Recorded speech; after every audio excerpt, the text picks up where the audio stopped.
It is your prisonplanet.tv memberships that fund so much of what we do here on this operation. And then we're more than happy for the TV show after it's aired live, then be leaked out onto the web to tens of millions of people. That's our goal.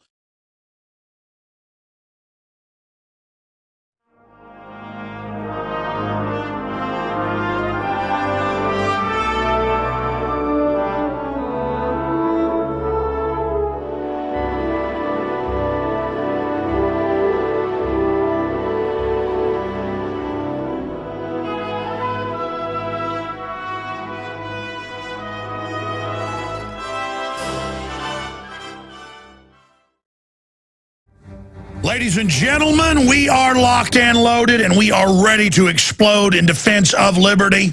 I don't just want free humanity to awaken to the globalist threat. I want you to come alive, and I want to get aggressive in the info war and expose the globalist. Okay, I want to shake the show up. We got a special report, a week in the making, by Aaron Dykes, who absolutely is incredibly dedicated. In fact, if I had to give an award to the most dedicated person in our operation, I don't know if I'd have to give it to Paul Watson or Aaron Dykes. Probably for total hours spent, it'd have to be Watson. But when Aaron is on the track, which is about half the time, of a specific goal, he's probably the hardest working. I don't know. They both have to get the gold medal. It probably is a tie. The point is that this is an amazing piece we're going to premiere here for radio listeners. It's a radio special report, but it has video as well, which is extremely powerful. It's award-winning, in my humble opinion, what Aaron and I have put together. I came up with the concept and the information, but Aaron just presented it in an amazing fashion. And he could have even had it out quicker, but he wanted to take his time with the information. So it's a special report. I'm not going to even tell you the name of it or what it deals with until right before we air it, coming up in T-minus 30 minutes, 50 seconds to be precise. Let's just shake the show up. Before I even tell you what's coming up or what's in the news, I want to hear what you'd like to talk about. I think Neil Bortz calls it rapid fire. I've always talked about, trying to have radio graffiti. I think that's what Alan Combs calls it. Back when I was first on air 17 years ago, I would actually do news blitzes and cover like 100 articles in 30 minutes. Or take 50 calls in an hour. I've never done that in like 5-6 years. But we got a little bit better, as you know. So the toll-free number to join us right now, the phones are open. 800-259-9231. We come back from the break. I am going to control myself and just kick the show off for about a minute or two, tell you who's coming up, and then we will go to your phone calls. Just incredible news up at Infowars.com right now. Kurt Haskell, who we've supported, who's a lawyer, who saw the government get the underwear bomber on the plane for the rollout of the body scanners. It's all about timing. People are like, oh, Alex, it's not all a staged event. Your guest is wrong. He and his wife, nobody got the underwear bomber on the plane without a passport. And then it all came out in congressional hearings, exactly what our guest said. Just like this white supremacist infiltrated group in the Sikh shooting and how they want to kick off a wave of racial attacks. And there's calls in the media now about the dangerous white male. White males are the second most nonviolent, low crime rate group. If you look at statistics, and I don't get off into race stuff, but it's all over the media today. I was on Mancow this morning, and he was covering the different stories. So I'm going to get to that later, where they're saying white males are the threat and are the source of all evil. The number one least dangerous group is white women. Then it's Asian women. This is Justice Department's own crime statistics. Kurt Nimmel's written articles about it. And then it's white males. Okay? The least violent people are white women, and then Asian women, and then white males. I mean, that's just a fact.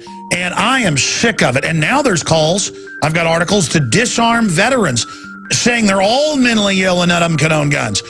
No, if somebody served 8 tours and has been completely screwed up, we all deserve the right to own guns to protect ourselves, including other veterans. So that's just the way it is. You cannot start adjudicating the troops as a group and saying they're mentally ill. All right, we'll be right back. Stay with us. Infowars.com. You have found it, the tip of the spear in the fight for liberty and freedom in defense against the global crime syndicate banking cartels. Take over the globalist anti-free market monopoly men. We are here to identify them and to defeat them. Their crimes are so legion and so massive. If we simply identify them and begin educating the public, there is no way the globalists will be able to take over via their Agenda 21 UN world government program. That's why they've shifted in the last 5 years or so from denying world government exists more and more to saying, of course it exists, and you're a terrorist if you don't like it. It was you were a terrorist if you said mega banks were plotting to implode national sovereignty through derivatives and bring in world government. Now they say they must get rid of your sovereignty and bring in world government from the derivatives they created, exactly what I warned of 17 years ago. And economists and others I've interviewed since have broken down. And so we are the bad guys because we're aware of what's happening. And that's why you're seeing the giant public shift from Al-Qaeda being the boogeyman that's in your underwear that TSA has to check for, to the conversion now over to the fact that it is John Deere cap wearing conservatives and libertarians and people that don't like the New World Order. Coming up today, there is a flotilla of news articles talking about the lone wolf evil white person. So it's gone from, as I told you a few years ago that we saw in internal Homeland Security reports, that it's the Muslim extremists, give up all your rights, they're hiding in your underwear, the TSA has to check right now, to white males are everywhere. They're vicious, they're racist, they're murderers, they're criminals, lock up your wives, your daughters, your children. They're everywhere. We've got to take their guns. That is, the veterans need to have their guns taken. That's in the news. Basically, John Wayne is the enemy. And I told you that was going to be the public rollout. We could see the rollout being prepared behind closed doors because first they get their minions ready for the new enemy. And I told you, okay, coming out of that gate's going to be this particular gladiator. Just because, see, here's the analogy. I've been behind the gates. I saw who they were getting suited up and ready. I walked out and said, okay, coming out of that gate is going to be a guy with a trident and a net because I saw him getting suited up.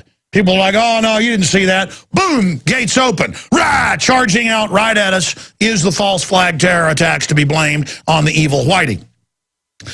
Because it could be anybody. I mean, the terrorist could be anybody who's a Muslim, anybody who's got brown skin. They've all now been properly demonized as terrorists, and now who do you get? Oh, now the John Deere cap person. By the way, I've been at the urban drills. I've shot video of it. We've had military guests on who said, yes, we train to fight people who are wearing overalls and John Deere hats. It's never been about Al-Qaeda. Let me just explain to you that. Now the public rollout is happening. Speaking of stage terror, Kurt Haskell, we're going to get him on at the end of the show today. He's won his House of Representatives primary in Michigan. He witnessed the federal government getting the bomber on the plane, clearly drugged out of his mind. That, of course, was later confirmed a month and a half after he and his wife witnessed it. Parkinson sufferer arrested for not smiling in Olympic men's cycling race. Not a joke. Not smiling now is a sign of criminality. Show is not using Facebook. That's Daily Mail. The rot at the top with Gerald Celente, an incredible nightly news, 45-minute interview up at Infowars.com. Military war games to quell Tea Party insurgents. Goes viral. Al-Qaeda, pride of the CFR. The CFR actually published articles praising Al-Qaeda. I'd seen the report a few days ago, but I actually read it on air last night, and I hadn't read the whole report until after the show. Folks, I got to read some of this later. They're like how great Al-Qaeda is, how powerful they are, how proud the Pentagon and NATO are of their Al-Qaeda. They actually say Al-Qaeda is incredible. Just unbelievable. But the John Deere hat, John Wayne people, they are the enemy. So that is all coming up with Dr. Steve Pieczenik. He predicted, when no one was, about a year ago here, that Petraeus would be in the cards for VP, and people laughed at that. Of course, he knows Petraeus, but the last time he was on, he was critical of Petraeus. So we'll get the inside scoop from the former head of State Department psychological warfare, and the State Department really sits above the CIA, for those that don't know. And of course, he's the guy that advised and co-wrote Patriot Games and a bunch of other books, and a bunch of big movies have been based on films, books he wrote. Dr. Steve Pieczenik will be joining us. A very interesting fellow, to say the least. And Webster Tarpley's going to come on. He's been to Syria. He's been to Libya when it's been under bombardment. And everything he talked about a year ago when he visited Syria has now come true. Remember, the media is like, oh, they're claiming the West is bringing in al-Qaeda. That's not true. They're just little protesters blowing up police stations and bombing military bases and schools. So Tarpley's going to be joining us as well. Okay, enough of that. I said I'd go right to your calls. Then we'll get into all the economic news. Meet the secretive group earning $8 billion from Olympic Games. Just all a giant scam. We've got Russian general denies reports he was killed by the al-Qaeda army, known as Free Syrian Army. We're going to get into all of it today. Huge broadcast. But first off, let's go to calls early, but quickly. Noah in Oklahoma, you're on the air listening on WWCR shortwave. Go ahead. God bless you, AJ. Just wanted to make an announcement here, what's going on here in Oklahoma. Our governor, Mary Fallon, so-called conservative Christian, just announced about a week and a half ago that we're going to be one of the flagship states to start using drones.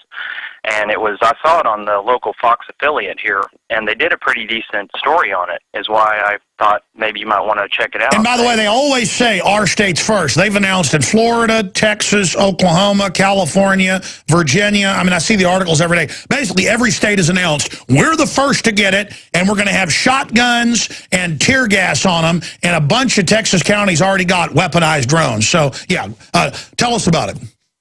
Yes, sir. Well, exactly. She was so proud standing up there with her... It's a psyop.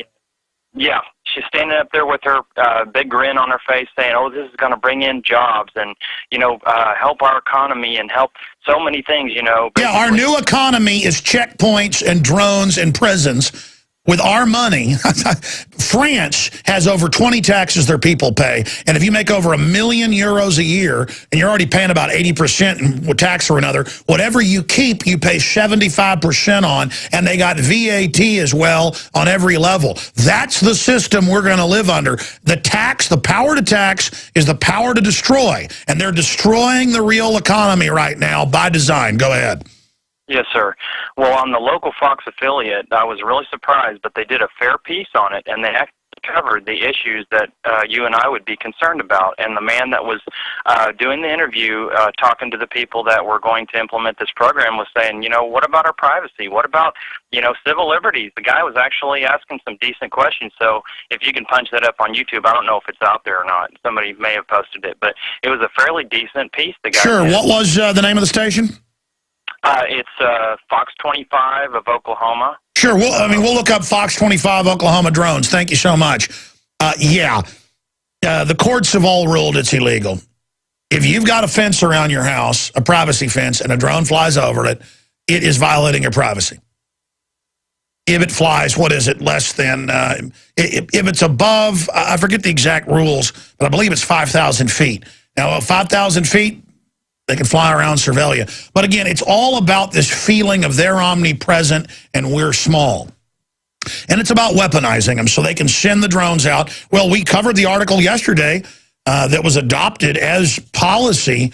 That's the issue. This colonel wrote up this full spectrum dominance in the homeland 2016.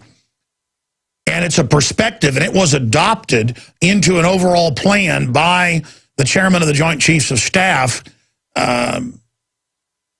Dempsey. And they say, we're preparing for war with the Tea Party, and it actually says the Tea Party will link up with al-Qaeda. Business Insider and others have the headlines of firestorm after Colonel's report prepares for Tea Party insurgency. That's not the firestorm. It says al-Qaeda is going to infiltrate into the U.S. from Mexico and link up with the Tea Party. Ladies and gentlemen, Ladies and gentlemen, the Tea Party is the most Islamophobic group. It's unbelievable how dumb they think. But I told you, they're going to blow stuff up and claim patriots work with Al-Qaeda. I told you that a long time ago. I know these people. I eat, drink, and sleep it. I'm inside their mind. Moses in Colorado, you're on the air. Go ahead. Hey, Alex. Yes, sir. I'm convinced that our InfoWars remain vocal, watchful. They're not going to be able to do black ops around me because I'm going to pimp them out.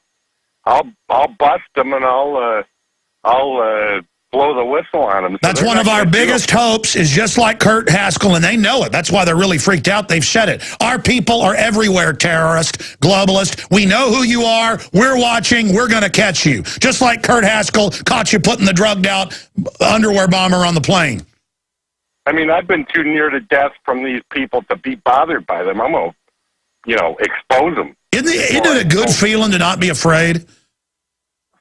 Sure. I'm mad. I'm beyond any kind of fear. Well, it's not fun if they get you and torture you and stuff, but you know what? It doesn't matter. You're still a good guy. They're a bad guy. It's a spiritual decision, and once you make that decision, you're beyond them. We've got the Lord's angels that we can call on. They're probably protecting us half the time anyway. Oh, they are protecting us all the time, and if we get struck down, it's for the greater good. That's why I don't pray to God and ask God for this, ask God for that. I just say, please make me not be weak and help me be a strong vessel against the enemy. We'll be right back. Stay with us, ladies and gentlemen. I'm Alex Jones, and you have found it. The tip of the spear of liberty, driving right into the guts of the globalist. We'll be right back. Stay with us. All right, let's go back to your calls. We got a special report coming up after the break. A week in the making, and I'll break it down before we go to it here in the next segment. Then back to your calls and Dr. Steve Pieczenik, Webster Tarpley, Kurt Haskell today. Well, I'm excited about the reporters we're hiring right now. Getting them down here, it's going to be awesome.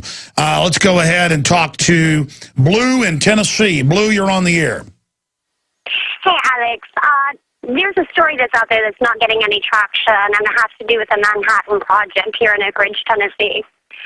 There were 3 protesters that actually went through 3 fences, cut through 3 fences, and got to the interior fence, went actually to the uranium depository, were able to post banners and spread blood. Ma'am, your phone is breaking up. I'm going to let you go, but I believe you're talking about protesters that got into a uranium processing plant, so they shut the whole thing down for the day and had a big security alert. Try to call us back with a better line.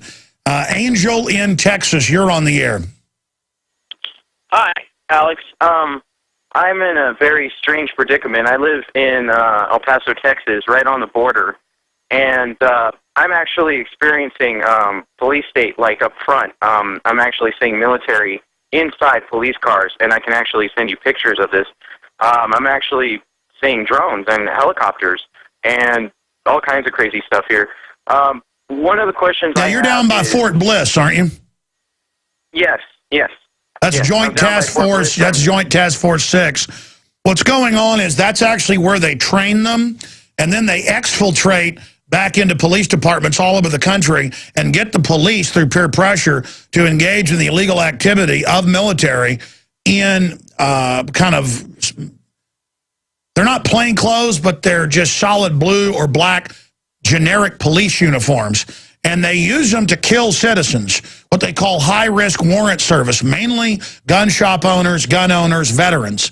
And I've confirmed from the sources, but we've also seen it in the news, but it's buried in the back of the paper, where they bring in military, not just at Waco, but all over, not just Ruby Ridge. It's standard to go in and kill U.S. citizens. It's totally illegal, but so is and mainly they're killing veterans, so they use military to kill military. And also rural folks that won't turn their land over. And then, of course, they use drones on people with their cattle and stuff in North Dakota. But tell us what's happening in your area. Well, see, in my area right now, all I can see for sure is that military are just fully clothed inside police cars, and they're literally driving around in them. I see huge... police aren't even driving in normal police cars anymore. They're driving in these huge I mean, they're marked as police cars, but they're huge and they look like the Homeland Security kind of trucks. No, they have giant black trucks that are the new Homeland Security trucks going in nationwide. Yes, the police will roll around in giant tanks because the foreign banks took over. These are collaborators. Most of them don't know it. And they are training the military, not just the MPs now, but general military in police work before they deploy Brigade Homeland to every city, every major city. A city the size of Austin will have 4,000 troops in it. A city the size of Dallas will have about 12,000. A place like New York will have about 50,000 troops in it, and we are to be fully occupied by the foreign New World Order Army. And they expect a lot of military, once the gun confiscation begins, to rebel. So there'll simultaneously be purges in the military of active duty, but then the hunting down of veterans they have files on for extermination. Right, and I'm a veteran, and I live here, and I'm a gun owner. But here's the thing I'm really worried about. When I was in the military, you know, I guess I was ignorant and young, and we were training to do a lot of different things. And I really didn't think about it when I was in the military. I didn't think or question my own motives or the motives of others or anything. No, but they know you're going to question later. So most tyrannies do this. They have the new military kill the old military because they're afraid of seasoned soldiers that wake up. So it's basically decommissioning. Hey, look, if the New World Order, they're already killing you through the water and food. Just when they come to kill you, thank them for decommissioning you. I also wanted to I'll tell you what, I'll go back to you after I play this special report. It's only 12 minutes long. I'll come back to you after the report and other callers. And, of course, I'm being sarcastic. But, yes, you notice now, they say the new Al-Qaeda is the military.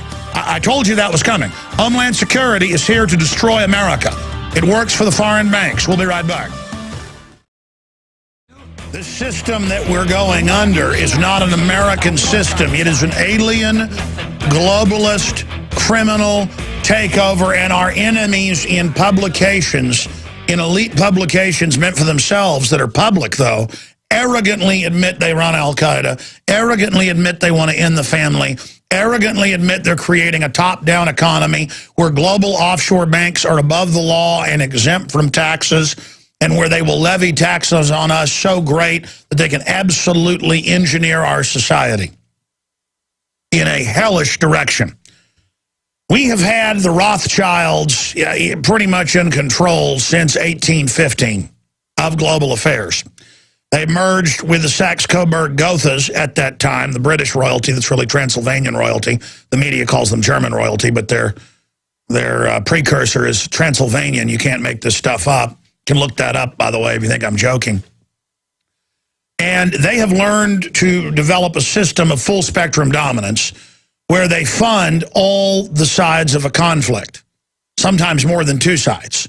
They fund and create a Hitler, that's been in congressional records, to then wreck Europe so they can offer the solution to go take over Europe after it's destroyed with the Marshall Plan, the OECD takeover, the Organization of Cooperative Development, which they admit is at the heart of the euro today. This is a global corporate system that is to be exempt from law, outside of law, with global diplomatic immunity. And so to illustrate this, we have produced a very important piece that we're going to premiere right here on the radio. If you're a prisonplanet.tv viewer, you can watch it, and boy, is it powerful with the graphics that Aaron Dykes has put together. And then in the next hour, we will post it at Infowars.com for everyone. So start your engines, InfoWarriors. Get this out to everybody. We are titling this video Full Spectrum Evil. Full Spectrum Evil. You're facing full spectrum evil. They create Al-Qaeda, use Al-Qaeda against Russia, the Serbs, moderate Muslim countries. They use Al-Qaeda against the United States, or Al-Qaeda takes the blame for globalist attacks as a pretext to take our liberties. It is a key set piece they move around the board to wherever they want to invade. And they think you're so stupid, they can tell you Al-Qaeda are heroes. Go look at the Council on Foreign Relations latest report they put out last Friday, where they praise CFR.org, Foreign Affairs. They praise Al-Qaeda. That's how dumb they think you are. And now they're flipping the script to domestic terrorist and creating this fear that there are white terrorists. They're now saying it on the news. The last year, you saw the Homeland Security training videos where all the terrorists are white, blowing up shopping malls, movie theaters, sports stadiums. And then it starts. Then it begins. And then the people are all government run. Air Force top psychiatrist, multiple shooters, witnesses say. Army psyops, connected. The witnesses see 4 shooters. The head of the Sikh temple sees men casing the joint. I mean, white supremacist groups, more than half of them are feds. The members, it's come out. They're run in almost every case by the feds. What do? You just kill one of your operatives. After your operatives shoot people, they infiltrate, then they bug out, and then you put it on the news. Very simple. This is how a black op is run. And so the globalists are now dropping the hammer on us with these false flags, and this is the summer of false flags that will lead into the fall and the winter of huge wars if they get away with this. We are in grave danger. So to understand this, we premiere here on the syndicated radio transmission, Full Spectrum Evil, where you create the enemy as the decoy combat simulant so you can invade and take over the opium. Or you have the combat decoy simulant threaten your nation so that you can take the liberties of your country while posing as the saviors when you're nothing but a banker occupying force. Here it is. Full Spectrum Evil, the secret of the New World Order takeover program.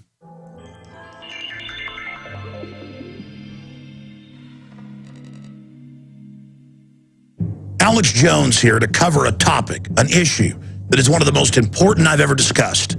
This information is very closely held by governments and elite corporations. They do not want you understanding this. Now, many of you that are already aware of this, it'll seem simple, but large swaths of the global population have no idea the real geopolitical paradigm that we're living in today. Today, we will look at the real forces, the real players in the battle for 21st century global hegemony. I'm going to break down who really rules the world, how they control the planet, and how they are trying to usher in a world war that is really pointed at the general population. To begin my illustration, I have 3 different board games here. Chess, the classic game of Risk, as well as Monopoly. And we're going to look at these systems of stylized warfare. And between these 3 systems, we find the truth of the system that we're living under. How do we know that system? Well, books written by people like Carol Quigley at Georgetown, Bill Clinton's mentor. They think we're stupid, and so we have their own documents. To begin with, I'm going to use a Lego chess set as an illustration to break down primitive forms of government, warfare, and domination. If you look at this set, you notice there are 2 sides. There is the red and there is the green, or there is the black, there is the white. From the beginnings of civilization more than 6,000 years ago until about 1700, this was the model of warfare between nations. There were occasional alliances, but by and large, warfare and politics was carried out in a very 2-dimensional way, like a chess set. You have the ruling class, the royalty, the priest class, the military elite, the generals, and in front of them you have basically their conscripts or the lower class fighters who can also represent just the general population. And these 2 groups are engaged in warfare and base domination against each other to control larger areas of land and the vassal populations living in serfdom upon it. One area that we see from the ancient chess model that is still used in statecraft by the globalist is the fact that sometimes wars were launched, in the case of the French and the British, against each other when they had rebellions at home. They soon learned it was a way to turn inner anger at the state against a foreign state and to reduce the population of young males that you didn't have jobs for. The two-sided fight is a bygone era. In truth, for more than 300 years, the globalists have been financing multiple sides of wars, knowing that conflict destroys nations and gets countries deep into debt. And that is the key. They're financing both sides. And we see this being pioneered by people like the Rothschilds, starting in the 17 and 1800s, where they would finance sometimes 3 or 4 different factions, and it didn't matter who won because all of them were in debt to them and had societies that were wrecked after the wars. Next, let's look at the game of risk. These are primitive attempts to distill down human conflict and domination into a game you can play in a few hours. The militaries all have basically equal resources, equal numbers of troops, and to enter into the equation some type of random probability, we have dice and we have cards. There is no discussion here on looking at the real model that we are under today. We're going to come back to risk here in a moment, but first let's move to the game of Monopoly. In the game of Monopoly, you have different economic groups, or 4 players, that attempt to engage in economic warfare against each other and then be able to create a monopoly or a single entity that is in control of New York City. To understand the real system we're under, it's important to combine Monopoly and Risk with an overlay of strategy from chess. And this is a key part of the real system we live under today. The founder of the Rockefeller dynasty famously said that competition was a sin, and they wanted big governments that they financed and control to be able to shut down their competition and pick winners and losers. This is the essence of monopoly capitalism, the opposite of free market, and is simply a form of fascism, what Mussolini called corporatism. So out of these 3 board games, Monopoly best describes our modern system. But it itself is only 2-dimensional. You see, the private Federal Reserve that's owned by 6 private banks, Goldman Sachs, JP Morgan, Bank of America, and others, they always win. You're playing their game. You think you're battling it out for houses and apartments and for Park Place and for the electric company and for the railroad and for the top hat and for the fashion show.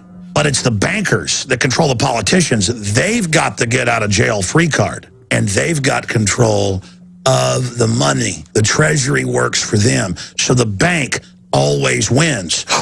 But what happens if a country won't sell?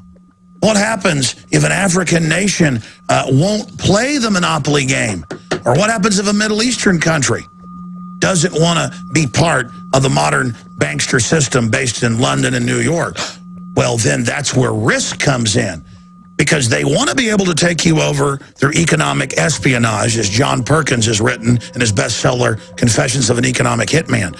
But if they can't, this is in all the official CIA and State Department documents, they will then come and finance your neighbor to attack you.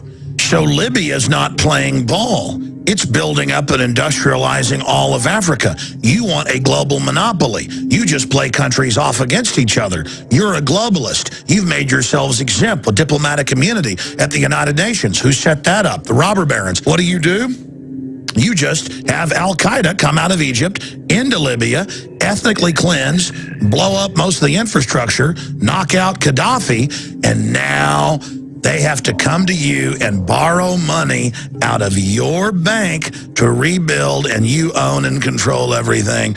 And guess what? If you want to get that welfare check, well, you got to take the vaccines, which, by the way, sterilize you. So they're using the strategy of chess, but they're employing it through a monopolistic system where they have a monopoly on the issuance of currency and credit, and they also have the biggest militaries on earth from the United States and Europe controlled and dominated 100% by them. They've announced that we're totally their slaves, and they have such disdain for us, they use our supposed enemy Al-Qaeda against the Russians, against the Serbs, and now against other Middle Eastern nations.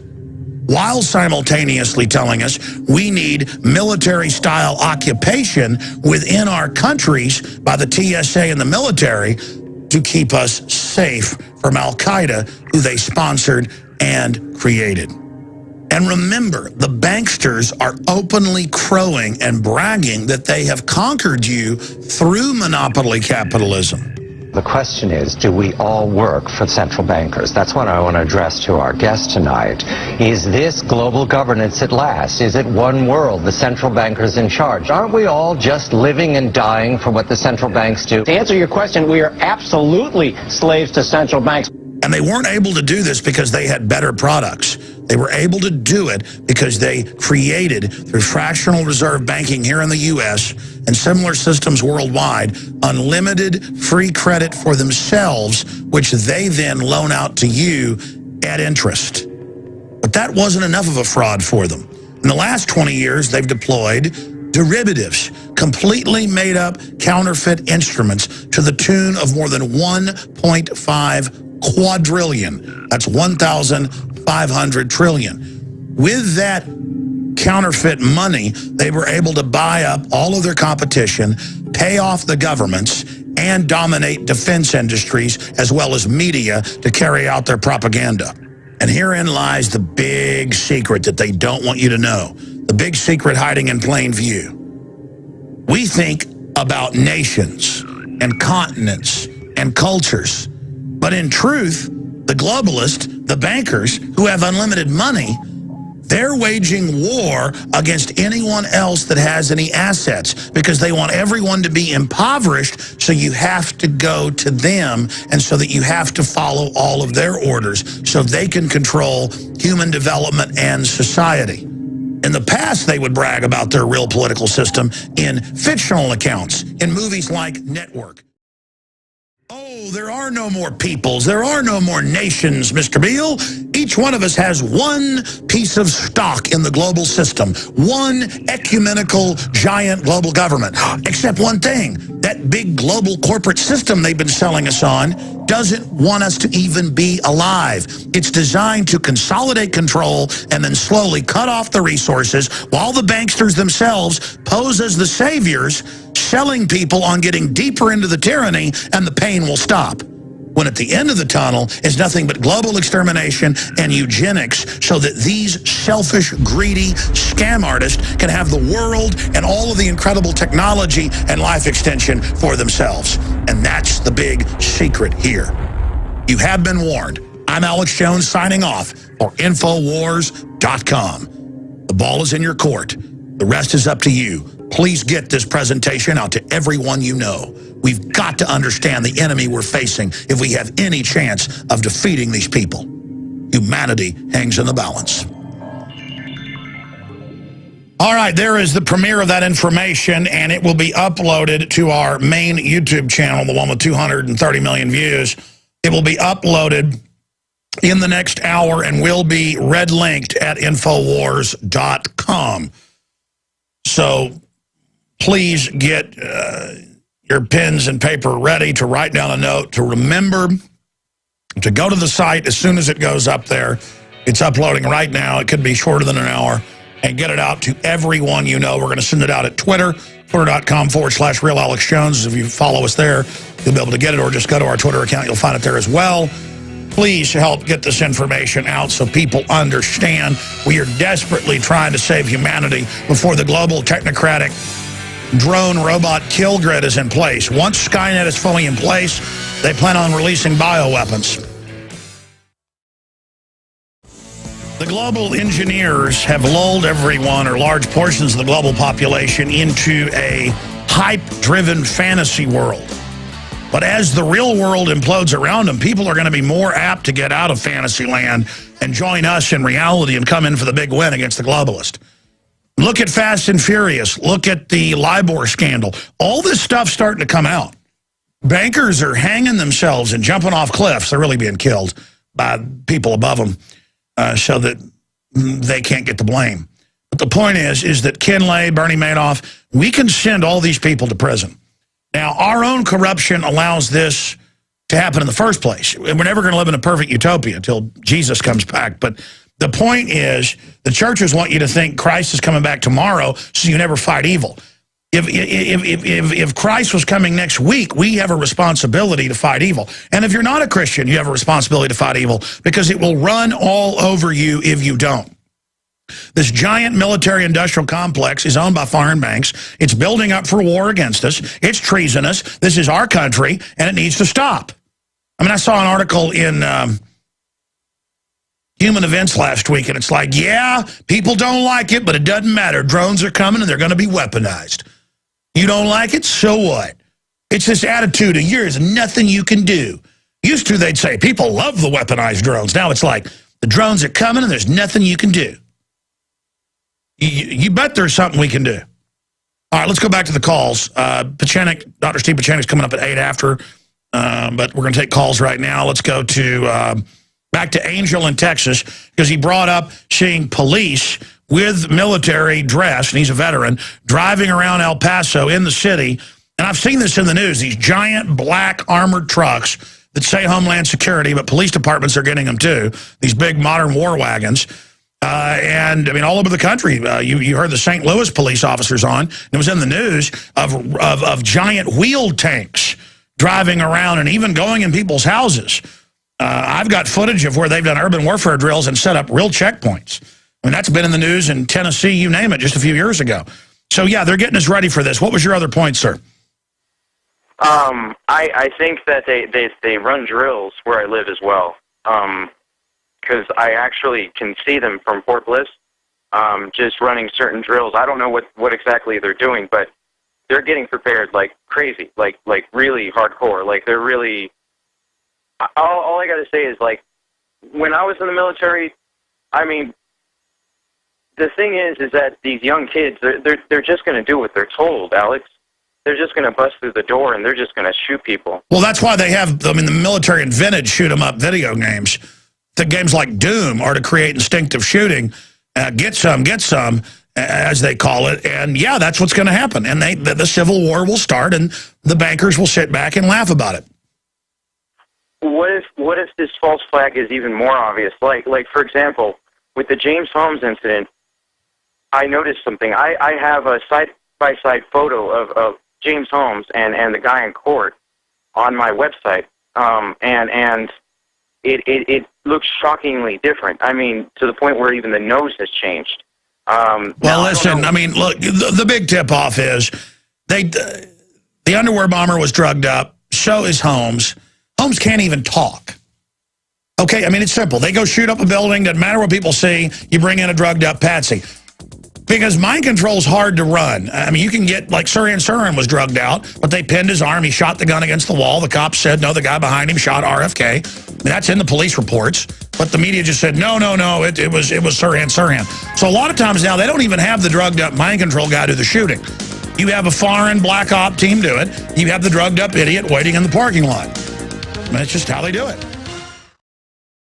Ladies and gentlemen, coming up in about 5 minutes, we're going to be talking to Dr. Steve Pieczenik. We're going to be breaking down talk of him being the running mate of the Republican presumptive nominee, Mitt Romney. We're also going to get into the staged bin Laden supposed killing. That is all coming up. Right now, let's take a few calls in this short little segment. Let's go to Karen in Arizona. Hi, Alex. I would like to let you know about an environmental and sustainability summit coming to Prescott on the 16th and 17th of August. And they should call it Land-Grabbing Enslavement Conference, or turning Prescott into a giant control-freak prison being henpecked by bureaucrats. But I guess they're not calling it that. It's by Arizona Manufacturing Council and Arizona businesses advancing sustainability. And if we can get as many info warriors from Arizona to come to this conference, the main conference is going to be on the 17th. And isn't it interesting, the ADEQ is Henry Darwin. Isn't that a similarity of interesting of names? The panelists Henry Darwin and Cabrera, Massey, Adina Stone, but is there a chance that we can get a call out to many of the InfoWarriors to come? And yes, I mean, people who love liberty should constantly be watching everything in their area and going out and confronting globalists at every event they can. And they'll run like the roaches they are. Thank you for the call. Again, we're going to break here in a moment. Dr. Steve Pieczenik coming up with huge news after this break. We've got him on hold because some stations don't carry this segment, and I don't want anybody to miss the info. Let's talk to Rob in Washington. Rob, you're on the air. Go ahead. Yeah, hey, Alex, I just want to say God bless you. I know you don't like to hear all that stuff, but, hey, man, I love you to death anyways. But I just wanted to bring up the Obamacare makes RFID chips mandatory March 23rd, 2013. Well, what it says is it'll make insurance pay for it. Okay. And they're putting chips in the pills now and a bunch of stuff. But it does move into government-run medicalized tyranny. It does have these panels, these death panels. They admit they're not, oh, you're above 65, you don't get eye surgery.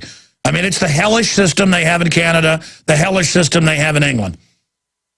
Well, from what I read on this discussion, or like the breakdown of it being a class 2 device, that they're talking about implanting that microchip in people. And I'm thinking the mark of the beast, Revelations.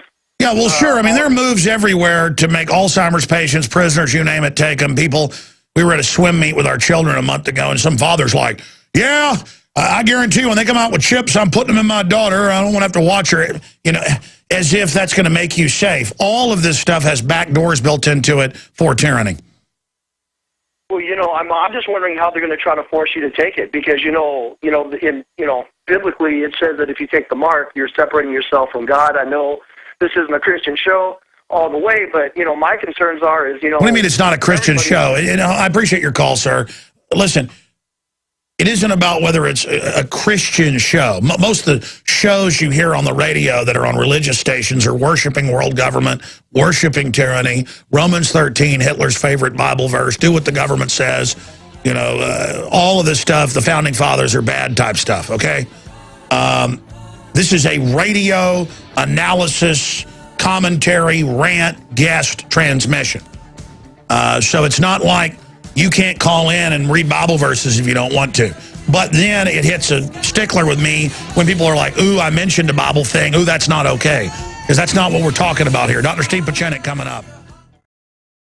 Okay, for the balance of the hour, the next 52 minutes, Dr. Steve Pieczenik, MD, PhD, is going to be our guest. He was the head of psychological operations for the State Department, advised the Pentagon, has been involved. We'll just look up his name and takedowns of governments all over the world, you name it, but not with armies, with psychological warfare. He's an expert in false flags. He's exposed on this broadcast 9/11 as a false flag and other events. He said that the shooting in Norway was not an inside job. I don't know his take on the new shootings, and I wanted to get him on because he said like over a year ago, he said on this show, you all heard it, that he thought Petraeus would be in the running for vice president. And I've always found Drudge and his sources, Drudge doesn't go with something when Drudge writes an article maybe once every 2 weeks or something, or his sources there in D.C., some of which I've met with, and know they don't go with something unless they've got it from the highest levels. And their word is Obama was concerned that Petraeus may be picked as the VP, that would be a strong VP pick to Romney. Petraeus just said that's not the case, but they always say that. But Dr. Steve Pieczenik showing his inside knowledge.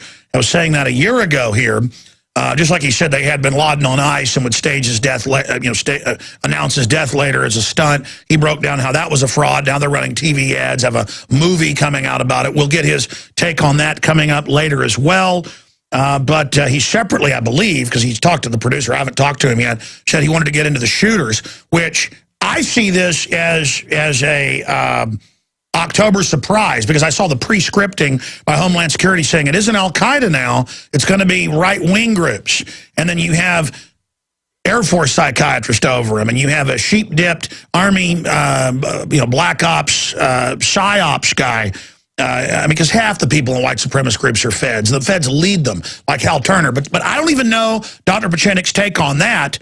We'll find out here on air together. I just respect his view. He's also a best-selling author, co-wrote books with Tom Clancy as his expert.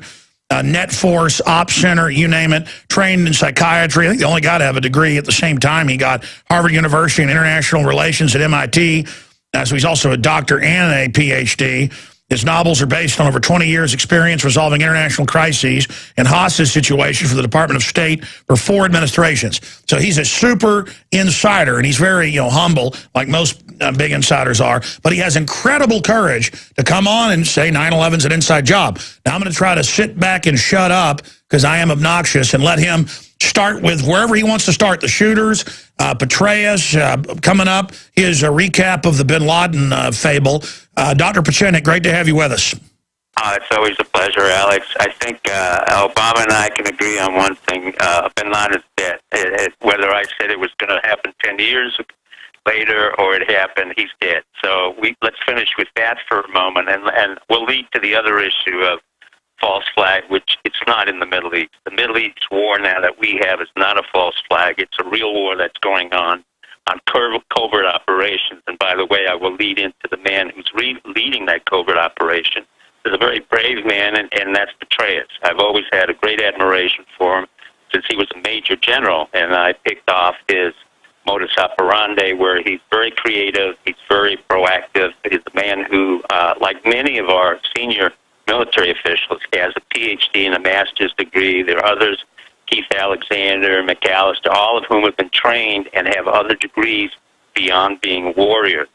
And I think what's important now is to understand that Petraeus, as I said a year ago, would make a great president. I would make an excellent vice president. But quite frankly, my take is that as much as I would respect Drudge or any other report, I don't think Petraeus would come out right now. We do need him in a major war that is going on that is not a false flag, that is not a stand down, and that is the civil war that's going on in Syria, which is being handled quite quietly, and I must admit effectively by this administration, because you have several professionals. Number one, Petraeus himself, who's running a covert operation. It's involving our own CIA and other units coming out of Israel, Saudi Arabia, Turkey, Qatar.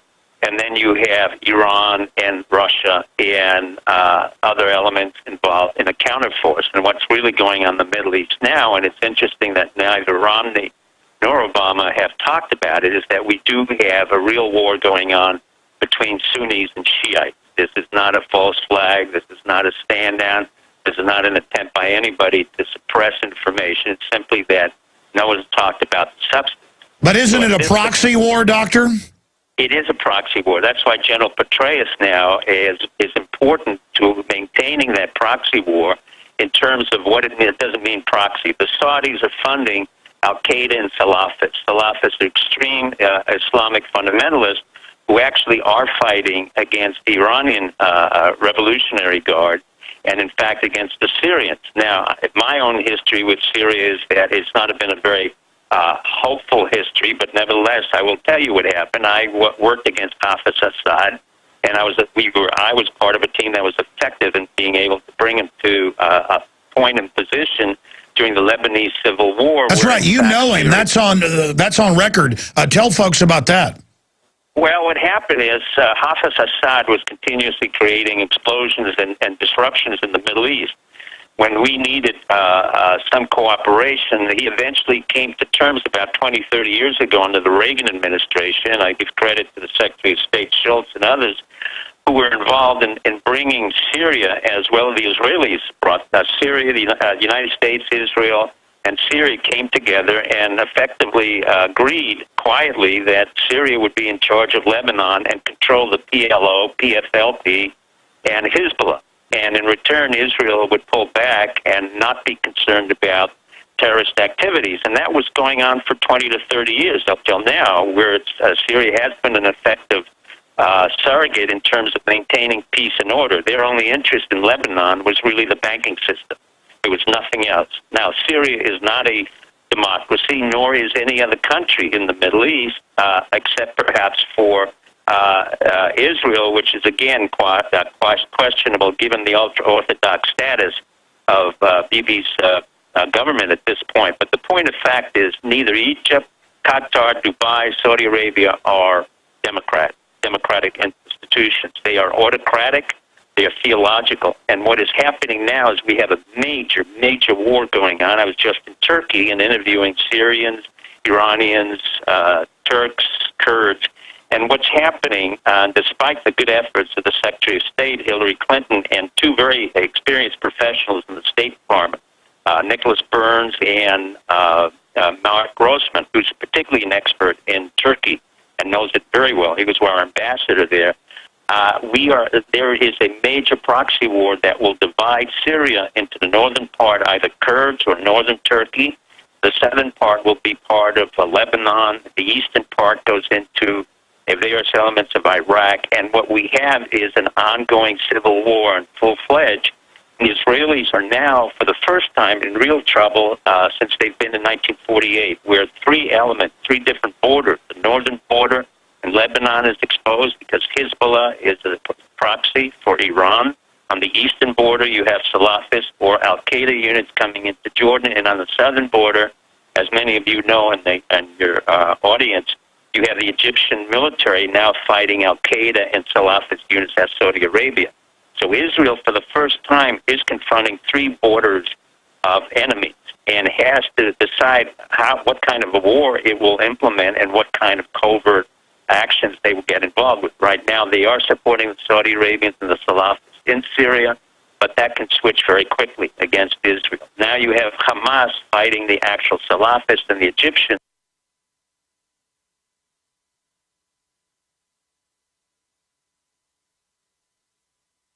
President or vice president. At present, we need Petraeus more than we ever needed him before. So from a point of view of Romney, I think it would be a great choice. I think Portman would be a great choice for Romney, too.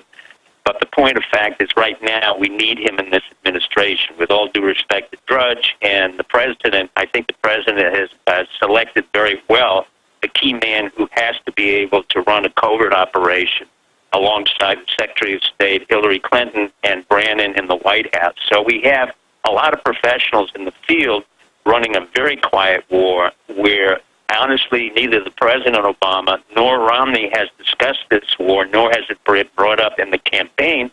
And I think your audience, the American audience, should be aware of what's happening. Sure, they've got Russian forces in there.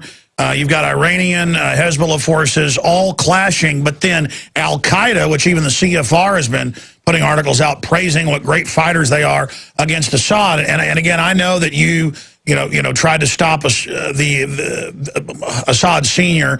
and his regime blowing stuff up a few decades ago, but I mean, why is the West helping get the Arab Spring going and then putting jihadis in all these countries? Because aren't they, in the final equation, going to be worse than Assad? Or will they later say, now we've got to invade again because Al-Qaeda or jihadi types out of Saudi Arabia are going to take over and try to cleanse Muslim groups and Christian groups and others?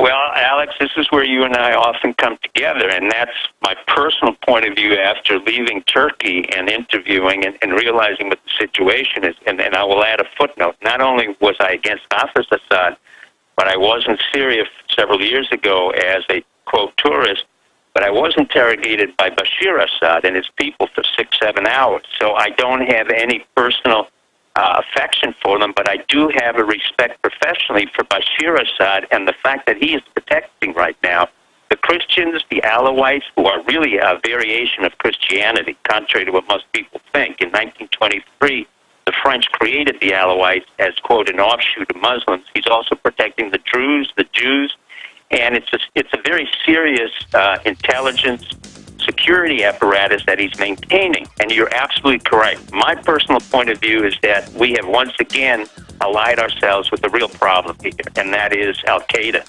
I'm not a fan of Al-Qaeda. I never was a fan. I said 30 years ago we created it. I'll tell you what, Dr. Pieczenik, we've got to go to break. Stop there. When we come back, start back over 30 years ago when you warned the State Department and the CIA not to work with Al-Qaeda. We'll be right back. Dr. Steve Pieczenik is our guest right now. We got Webster Tarpley, who's recently traveled over to Syria on the invite of the Assad regime to assess it himself, joining us. He was also in Libya during the NATO bombardment to kick out their old asset Gaddafi, and now it has come out what Tarpley said over a year ago that Nicolas Sarkozy was on the payroll of Gaddafi. That's why Gaddafi cozied up to the West and actually financed his election with the money.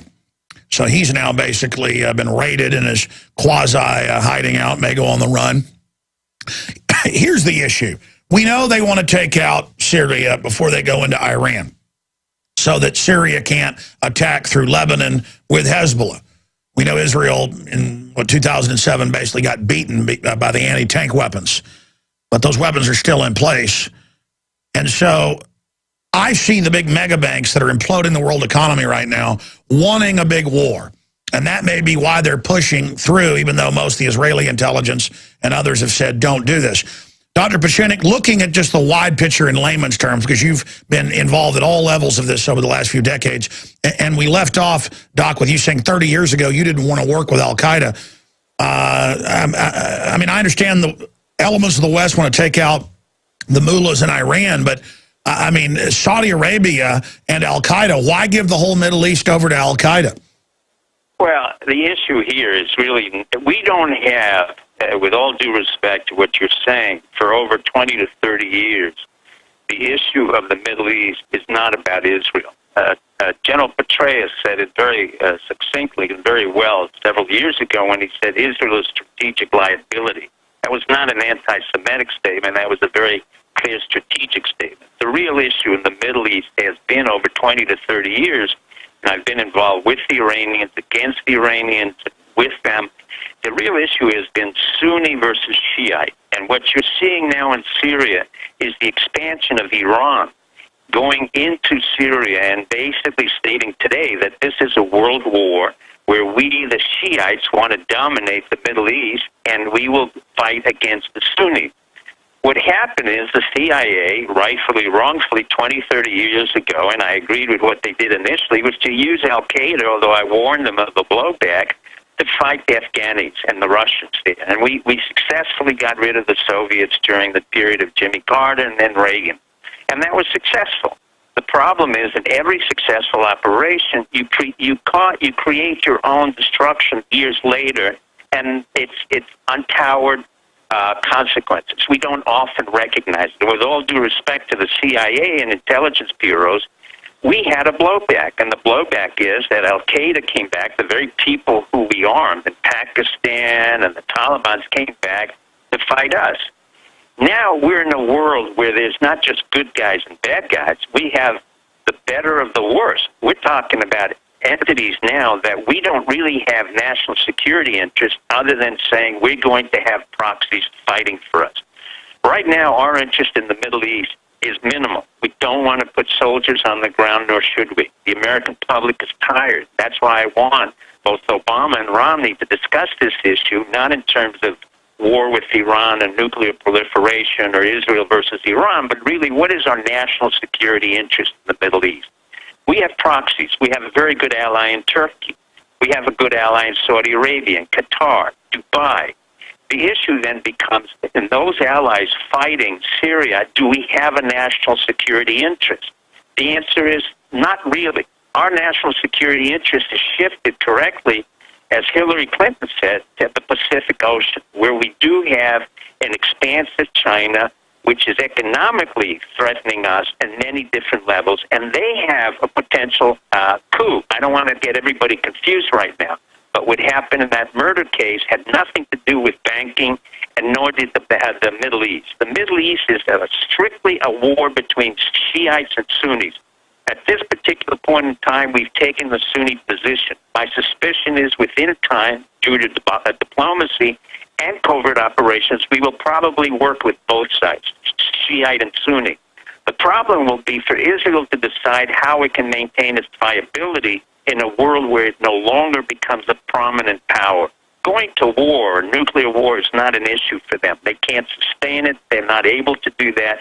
They have been defeated. So the question then becomes, from a body politic point of view, what can Israel do versus their northern border, their eastern border, and their southern border? We have a very good ally right now in Egypt. The military there has been very effective, but the notion that's being propagated not on your show, but on the media, on CNN and elsewhere, that these fighters are fighting for democracy is absurd. You have autocratic regimes throughout the entire Middle East. The question becomes again and again, what is the United States' basic interest? All right, Doc. Believe me, the bankers are not interested in this war. All right, long segment. Not making a penny from it. Sure, long segment coming up. We'll be able to break all this down and where you see it going. If you go to Infowars.com or PrisonPlanet.com, it's linked in red. Full spectrum evil, the secrets of global domination, how the banksters that we're just leaving off with like to finance both sides because then they get the countries in debt. The bombed out nations can be bought up very, very easily with fiat currency. And Dr. Steve Pieczenik joining us also has a website which you can check out, stevepieczenik.com. I believe I'm going from memory there. We'll also put it up on screen for people. And he's talking about the different geopolitical angles of this. Doc, in layman's terms, because you've been to all these places, you just got back from Turkey, you've infiltrated governments, you've helped engineer the famous Camp David peace accords. I mean, you've been at the highest levels of all this. You understand all the factions. Where does this lead? I mean, if it isn't in our, quote, interest, and you're saying the banksters don't even want this, then why is Israel accelerating war even when the former Mossad chief and top generals and our own joint chiefs say don't do it? Why then do we see the media pushing for it? Where is the world going? I mean, give us a basic briefing from your considerable understanding. Well, the world is going at a faster pace, you're correct, Alex, but I'm not as concerned about America falling apart. Quite frankly, I'm much more optimistic as to where we are in terms of the country. We're entrepreneurial. We're exceedingly effective at creating new businesses. So I'm more optimistic than I've ever been, and believe me, I'm not that kind of an optimistic guy in general. But the bottom line is very simple. The Middle East now is breaking out because time in the Arab Spring really started out with Tunisia. No one expected it. It moved very quickly to Egypt, then it moved to Libya, and then it moved to Syria. Syria is the fighting ground where Iran basically said, we Shiites, we're a minority, but we want to be the majority. We'll fight Saudi Arabia, which controls the oil, and we want to be the predominant power. Caught in between all of this is Israel, which says, in effect, oh, my God, we've played with both sides. Israel has been with Iran during the '89 war. Israeli pilots flew against Iraqi pilots, which we really flew for. So the war in '89 between Iraq and Iran was really instigated by the United States and Israel to deplete the forces of both Iran and Iraq. Our national security interest at that time was to deplete Iraqi forces. We then went in mistakenly, thanks to Cheney, who called this president the worst president of the United States. He has the gall to do that. It's one of the worst vice presidents in the history of our country. He went to war and lied and sent troops in, and now we are paying the price of having created a disturbance in Iraq, which is now falling apart, where we put Shiites in charge, and the Sunnis, which were a minority, I don't want to get confused, are fighting in Syria to take over Syria, and then they will come back to Iraq and reinstigate another war. So basically, our national security interests, from the point of view, what do we have vested in the Middle East? At this point, honestly, the best thing we can do is to get out of there because it's not to our interest. It's a war between the Shiites and the Sunnis. The major interest that's here is an issue of Christianity. I'm concerned, and I've said it repeatedly to the Coptic Christians in Egypt and the United States, that you are in danger of having Sharia. You are in danger of being killed. It's an original Christian sect, and the same issue for me is in Syria, where Bashir Assad is literally, and so are the Soviets, the Russians, are protecting the Christians. They're in the millions. So the issue of Christianity is becoming paramount, and no one is discussing it. And I'm quite frankly tired of keeping on saying Christianity is a problem here, and we do have an interest in maintaining the viability of the Christians in Syria and in Egypt. We can do that by supporting Assad. Unfortunately, we don't have a choice as to democracy or non-democracy, and quite frankly, Russia, who I work against, is also protecting the Christians. From my point of view, the Christian viability is far more important to our national interest than any financial interest. There are no bankers who are interested in this. But let me just say, the Soviets, quite frankly, are owed $10 billion now by Syria, and Syria's not paying them for the armament. So Russia is going into debt and being tied down in the Mediterranean, which from a strategic point of view, I'm very happy. But I'm also pleased that at least Putin is willing to protect the Christians. Israel cannot at this point. And I know you famously worked against the Russians. I mean, to get it... That's correct. All of my enemies have become somewhat of a national security interest to me now. I was interrogated by Bashar Assad for 5-6 hours, but I saw the effectiveness he had in protecting minorities. So well, that's right. I read that he had you arrested, didn't he? That's correct. Yeah, he did, for 6 hours, and then he asked me how we could do business together. But the point in fact is that even when you're arrested and you spend time, and I was willing to go there on my own, and I knew what the consequences were, you know, this is not an issue of a government. This is an issue of my personal choice. I made the choice. I knew what the consequences were. Well, quite frankly, I had a very good relationship with the Assad regime, even after they knew who I was.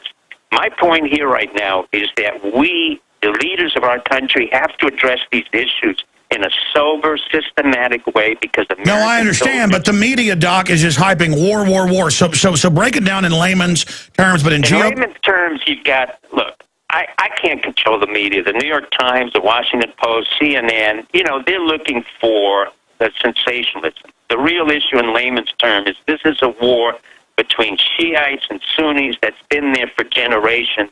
It's being reflected right now in Syria with a lot of proxies: Turkey, Russia, Syria, Alawites, Christians, very few Jews, Sunnis, Salafists who are extremists, Egypt, and Saudi Arabia, all of which are proxies to our national interest other than the religious viability.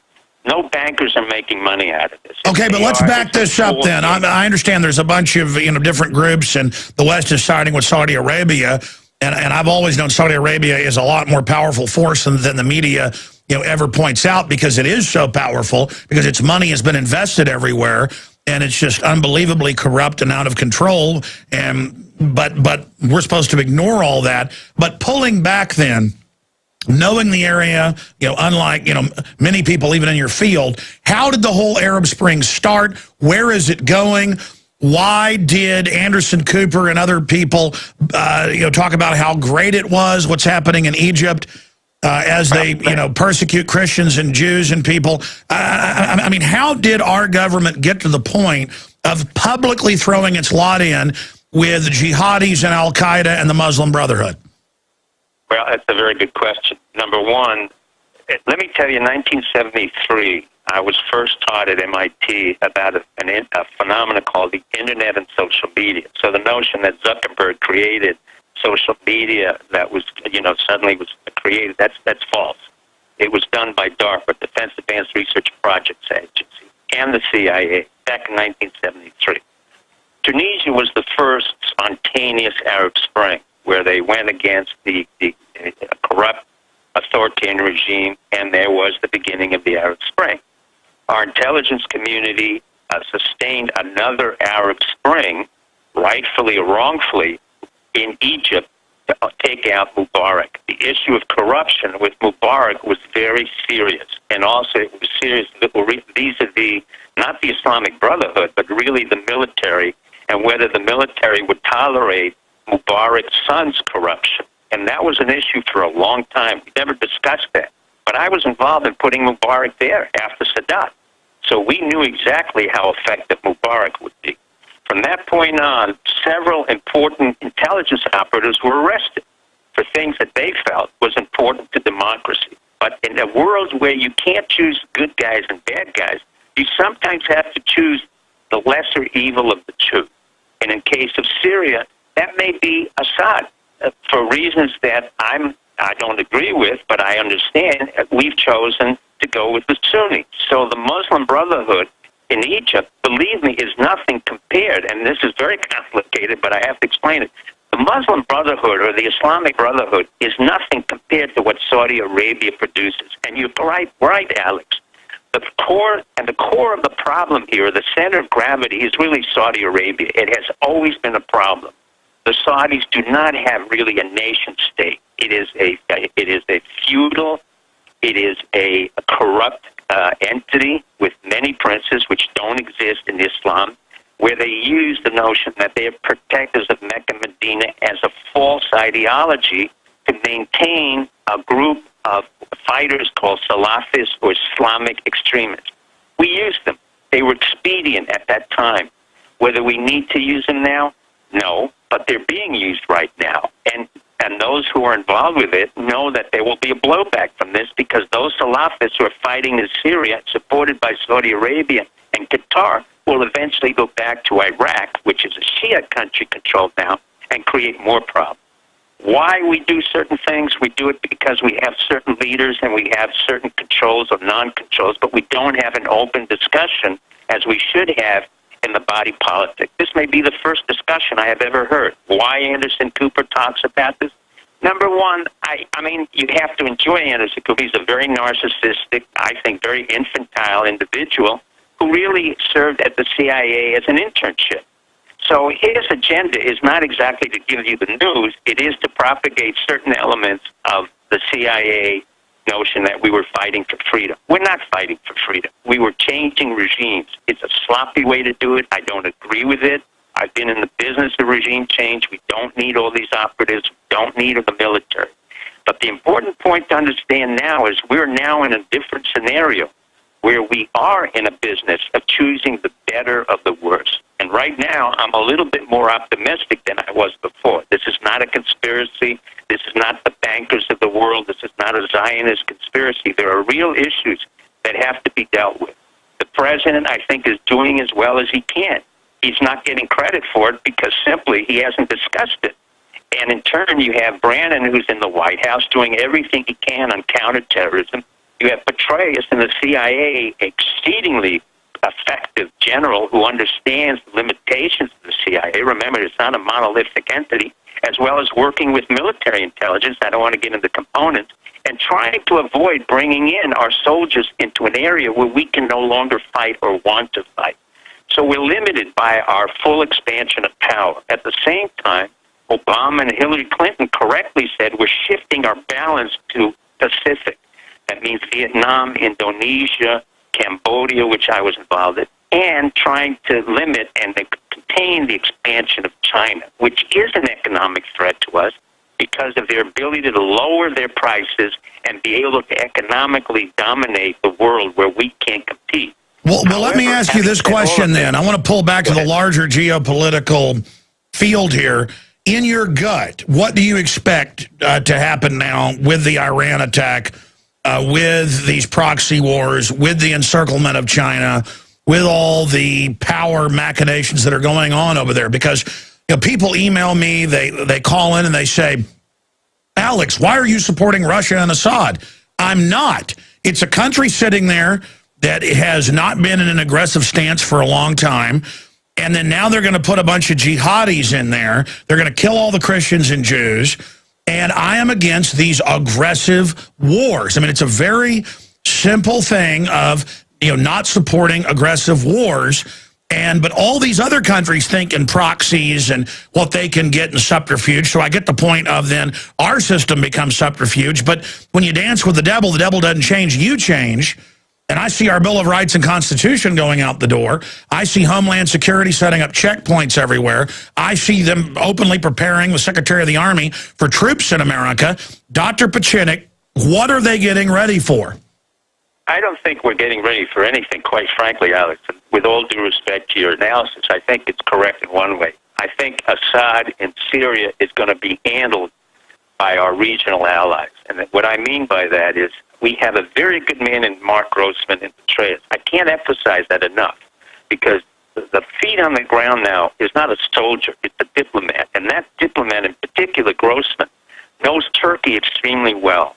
Turkey is our closest ally, and Turkey will be our proxy to negotiate a stability, a peace that will entail using Russia. Erdogan is very good in dealing with Putin, maintaining the peace over Syria. If it fractionates, it'll fractionate along Alawite and Kurdish, but Turkey has to be careful of Kurds. At the same time, Saudi Arabia will have to pull back, as well as Iran will pull back, and the United States will maintain the balance between the Shiites, the Sunnis, the Russians, and this is where I find we're far better positioned than anybody thinks. Having said that, all I wanted to have is to make sure that people understand this is not a false flag. This is not alliance with a devil that you don't understand. It is a world that we are now coming into a reality of balance of power, which has always been an issue. The issue has always been who is in strategic balance and who will predominate in the Middle East. Right now it's between Shiite and Sunni. We are leaving the Middle East. We don't have that financial instrument. By the way, Saudi Arabia no longer produces our oil. And okay, then why did the West stage 9/11 and go into the Middle East and suddenly... Well, you have to thank Mr. Cheney for that, the man who accused our present president of being the worst president of the United States. I have said for 20 years that Cheney should have been in prison. I have repeatedly said, I've known Cheney since we worked together in the Nixon administration. He's a despicable man. He's a man who should have been arrested. He has violated the Constitution. He refused to serve on our war. No, I understand. Let me ask you this. From your research... My point is, one man brought us to war, and now one man criticizes this president and then emphasizes our need to go to further war. It's beyond despicable. And that man should have been held accountable. That nonsense about a heart transplant, that was done by Dr. Frist a long time before he announced it. When he announced it, the man lies. He's a pathological liar. He's an alcoholic. And what I'm saying is an individual can bring you to war when there's no need for war, but he's never been held accountable. And that's where America has to come to reality. Well, Doc, let me ask you this, because I want to, at the end here, coming back from break. In fact, let's just skip this break right now. We're going to skip this network break right now, so we have 10 minutes left with Dr. Pieczenik here. We're going to be technical 9 minutes. Break down from your research why you said day one, as a member of the Council on Foreign Relations at the time, and still with a lot of courage, that it was an inside job on my show 10 years ago, or almost 10 years ago. Why you broke down the fact that bin Laden was already dead, which the evidence shows. Why you...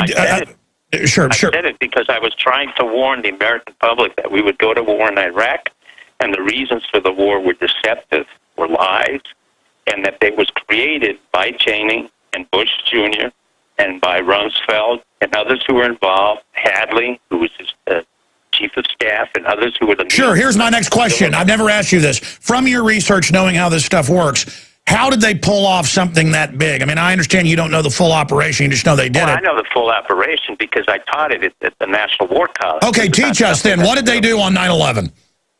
What they did on 9/11, I don't want to go back into it, but basically they realigned everything that we had in FEMA. They had everything that in terms of the FAA. We don't have to go into specifics. I can give you the logistics. You're going to have to look at the Air Force, who was in charge of the Air Force, what the false flags were, who were the generals at the time.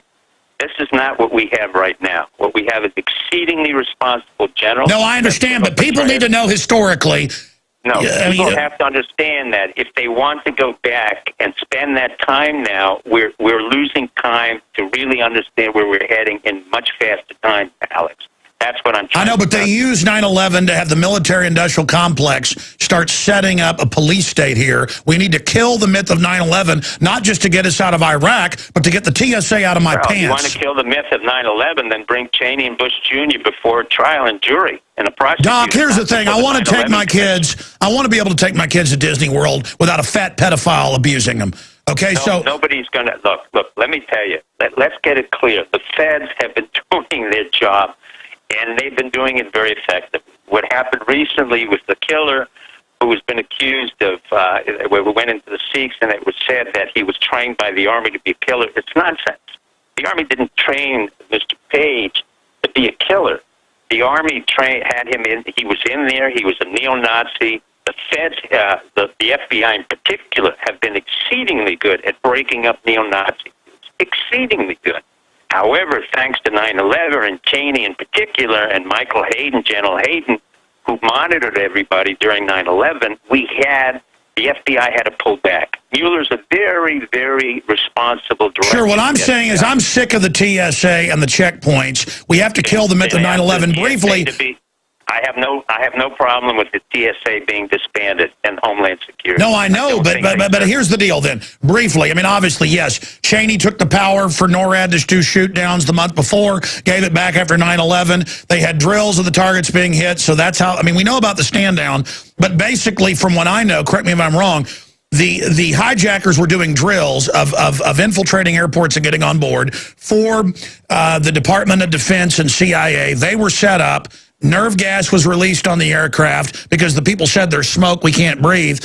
Then remote control flew them into the buildings. Let's get back to the issue. Do we need the TSA? No. I've had problems with them.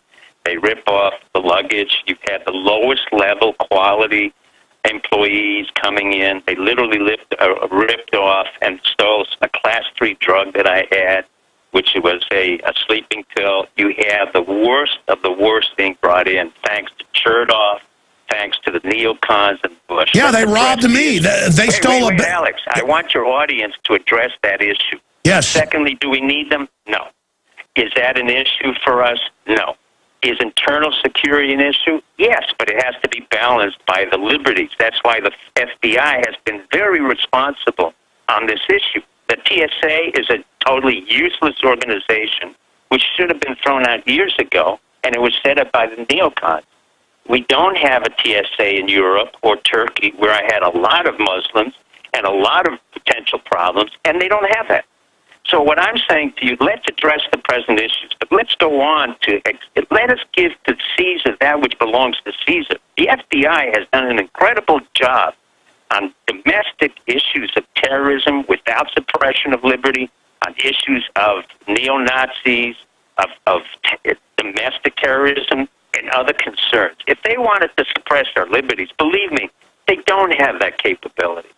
The internal spanning or electronic eavesdropping that we had came directly from the NSA under General Michael Hayden. He's never been brought forth because he has been brought in on I think Mr. Romney has him, unfortunately, as part of the neocon group. But the issue is no one has been held accountable for 9/11. The same way in the banking system, nobody's gone to prison.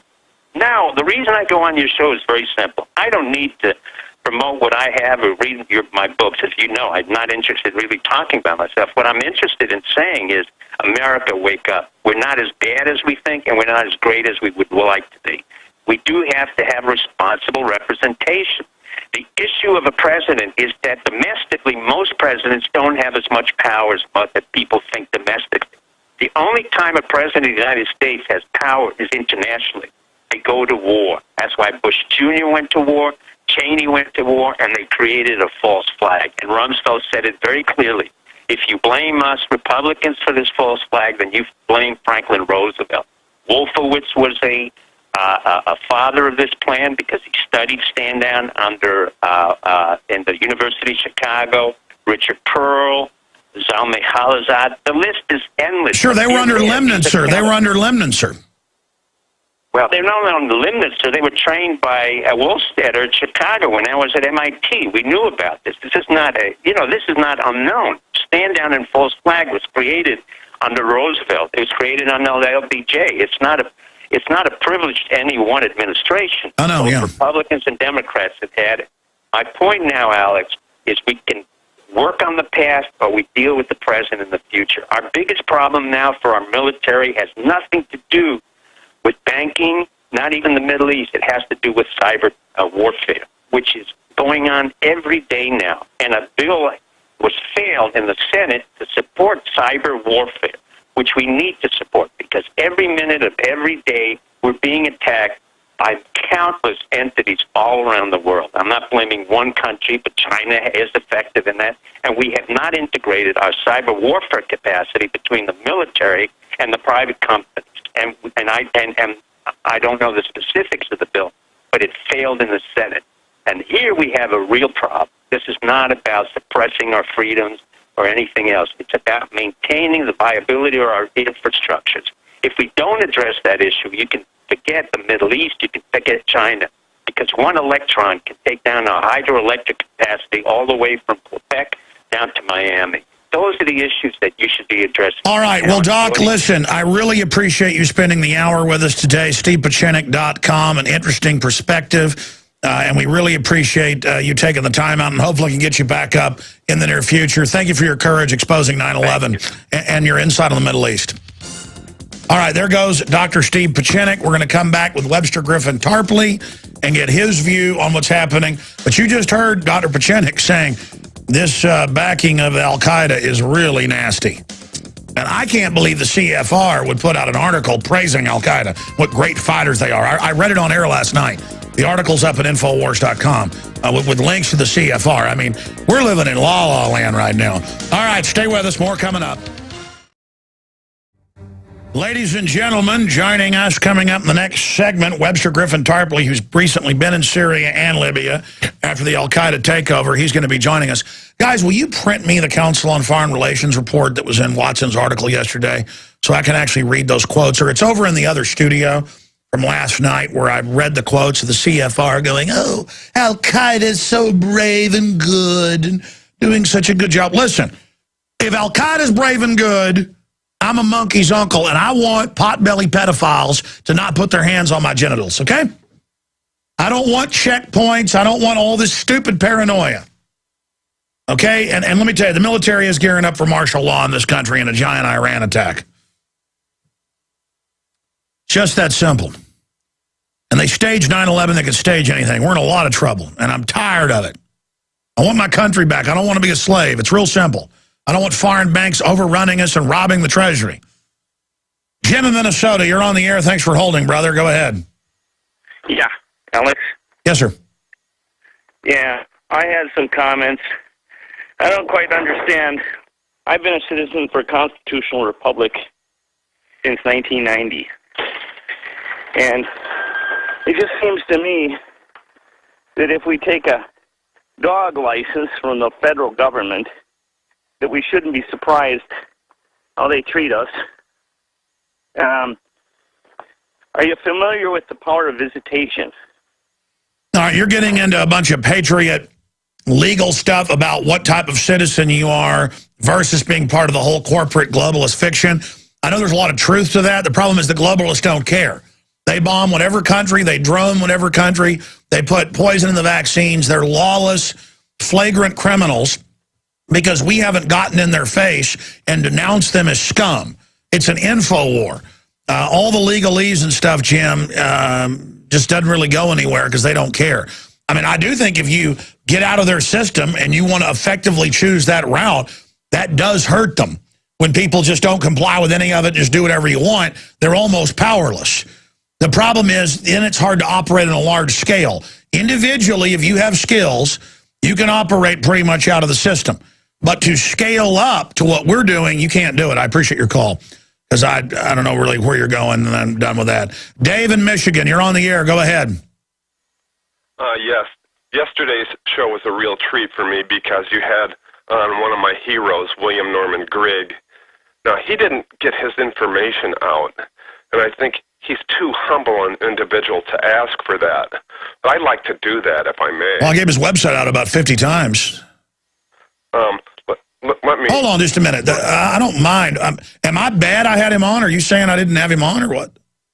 No, that was excellent that you... No, but I'm confused. We gave his website out over and over again. Okay, there's other stuff of his, which I'd like to review, if I may. Sure. Okay, first he has a blog called freedominourtime.blogspot.com. Has entries in it dating back to August 2006. If you take those and resequence them, you almost have a good quality textbook. No, he's super smart. I'm really impressed. I've been watching his stuff and reading it for 17, 18 years, but he's very impressive. And then he has a radio show, or he's a guest on a radio show called Radio Liberty with Dr. Stanley Monteith. That's a Friday evening show. Yeah, no, Monteith's on this network. As a talk shows, he probably didn't plug his show because that's not very polite. But listen, I got to jump. I appreciate you joining us. I'll be on Coast to Coast AM with George Norrie, and he'll be like, plug your radio show, which is just over the top nice. And I'm kind of like, okay, Infowars.com, but that's why that's happening. All right, we'll be right back with Webster, Griffin, Tarpley, and Dan listening on XM 166. Stay with us. Ladies and gentlemen, thank you for joining us. Another worldwide hour, another transmission globally. You are listening to the voice of Alex Jones from Austin, Texas. That's me. And I know that we've got a bunch of callers. Webster Tarpley will be with us via cell phone as he drives to a TV interview for about 30 minutes. Then we'll take some calls. And then popping in, he just won his primary up in Michigan for Congress. That's right, Kurt Haskell, who witnessed the federal government getting the underwear bomber on the plane to blame the jihadis so they could have a pretext to have TSA roll out the body scanners. He's going to be popping in for about 10 minutes as well to talk about that victory so far. And we'll also get into Parkinson's sufferer arrested for not smiling in Olympic men's cycling race. This is the total paranoia of the 1984 police state. Actually, in 1984, if you didn't smile during the 10 minutes of hate while worshiping BB, Big Brother, you would be taken away to the ministry of love. And then, of course, the propagandists all worked at the ministry of truth. War is peace. Freedom is, of course, a bad thing. Now, we're going to be talking to Dr. Webster Tarpley, doctor of history, also an economist, about his visits to war-torn, globalist-torn Syria. Here in a moment. He was also in Libya during the bombardment and predicted all of what's now unfolding. And now we've gone from them denying al-Qaeda as the main force to the CFR last week. We read the article last night on the news saying that al-Qaeda is brave and bringing leadership and hardness and is doing a great job blowing up churches and killing the Alawites and the Jews and other people. And our media is like, it's wonderful. We even had Dr. Steve Pieczenik on, who's run the overthrow of governments, saying he thought it was wrong and then doesn't like the Russians and has fought against them famously, but has to pretty much say they're in the right here. But just amazing times to have a government completely insane and out of control. So we are going to be breaking that down as well with Mr. Tarpley. Webster, breaking down the geopolitical situation right now. What do you make of the fact that al-Qaeda is being praised as the best thing since sliced bread? Well, it's a sign of desperation, and I think the desperation comes from the fact that the Arab Spring is turning into the Saudi fall. And by that I mean, up to now, we've had these fake color revolutions that didn't really accomplish anything. Like the Time magazine cover was that Egypt was, after all, the revolution that wasn't. Very little changed in Tunisia, very little changed in Egypt. A lot changed in Libya, mainly for the worse. And, of course, what's going on in Syria now is the deployment of al-Qaeda as the NATO infantry. But now something else is happening, and I think this is actually a promising thing. Springtime of nations could be at hand. And what we're talking about here are the absolute monarchies, right? The feudal, reactionary, absolute monarchies of the Middle East. You're talking about Saudi Arabia, of course, the big one, the kingpin of the whole thing, but you've got Qatar, you've got Kuwait, that American soldiers actually went and died for to reinstall the emir of Kuwait. You've got the United Arab Emirates, which is a congeries of these feudal monstrosities, right, relics of barbarism. You've got Oman, don't forget them. Sultan Qaboos, down there at the end, at the bottom of the Gulf. They continue. The Kingdom of Jordan, right, the Hashemite dynasty, King Abdullah is very much a part of the attack on Syria. And we also should remember Morocco is still a dynasty. So you've got, I guess, 7 or 8 of these monarchies, except that they're not just monarchies. They're different than what you have in most other parts of the world, right? You look at, the Dutch, the Belgians, Sweden, Norway. There are still royal houses there. These are, in these cases, constitutional monarchies. Well, they're vestigial. With limited power. They're vestigial. Well, I hope so. I mean, I hope they're on their way out. And, of course, then you have the British. The British crown, of course, has some pretty serious real power, some of it on paper, some not. But right now, we've had the Saudis and Qatar astonishingly taking the lead in trying to destroy Syria. And now it looks to me like there's a realistic idea that the thing may boomerang, that there's going to be blowback, and the blowback may be real revolutions, right? A real revolution is when you overthrow a monarchy. I think that's elementary. There was a real revolution in Egypt when they got rid of King Farouk. There was a real revolution in Iran when they got rid of the Shah of Iran. So there are some real revolutions waiting to happen, and these are the ones you're not hearing about, you're not reading about. There have been riots going on in Bahrain continuously for a year and a half. They've gotten more intense over the last couple of weeks. And in Saudi Arabia, you have this so-called Eastern Province, right? Qatif, Q-U-A-T-I-F. This is where the oil is located to a significant degree, but it's also where the population are Shiites, and they don't like the sort of Wahhabite extremist rule of the House of Saud.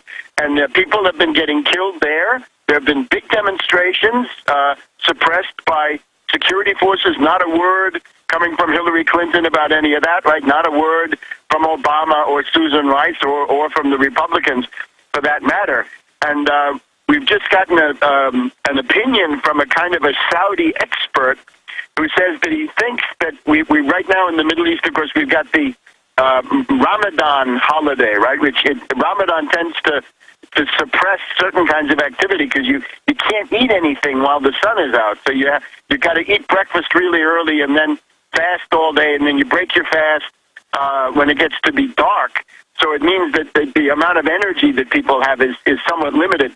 This expert that I'm referring to, when he saw the demonstrations, he said, look, when the Ramadan ends, and that's in a couple of weeks, then there's going to be a big upsurge. There's going to be a big increase in the agitation against the House of Saud.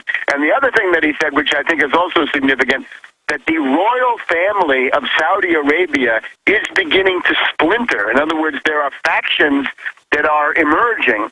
And if that happens, that is, of course, the only way that an oligarchy like that could be disturbed in their power. But it seems to be what's happening. And I guess the big headline in all of this is Prince Bandar, right? Prince Bandar that we've talked about in the past, right? The main political operative of the House of Saud in our time is Bandar Bush. He was here from, I think, 1983 to 2005. He was operating here in Washington, D.C. He was made the chief of Saudi intelligence in the same week that the Saudis were an integral part of that attack on Syria, right? The bomb in the government headquarters that killed the defense minister, generals, the crisis manager, Assad's brother-in-law, and so forth.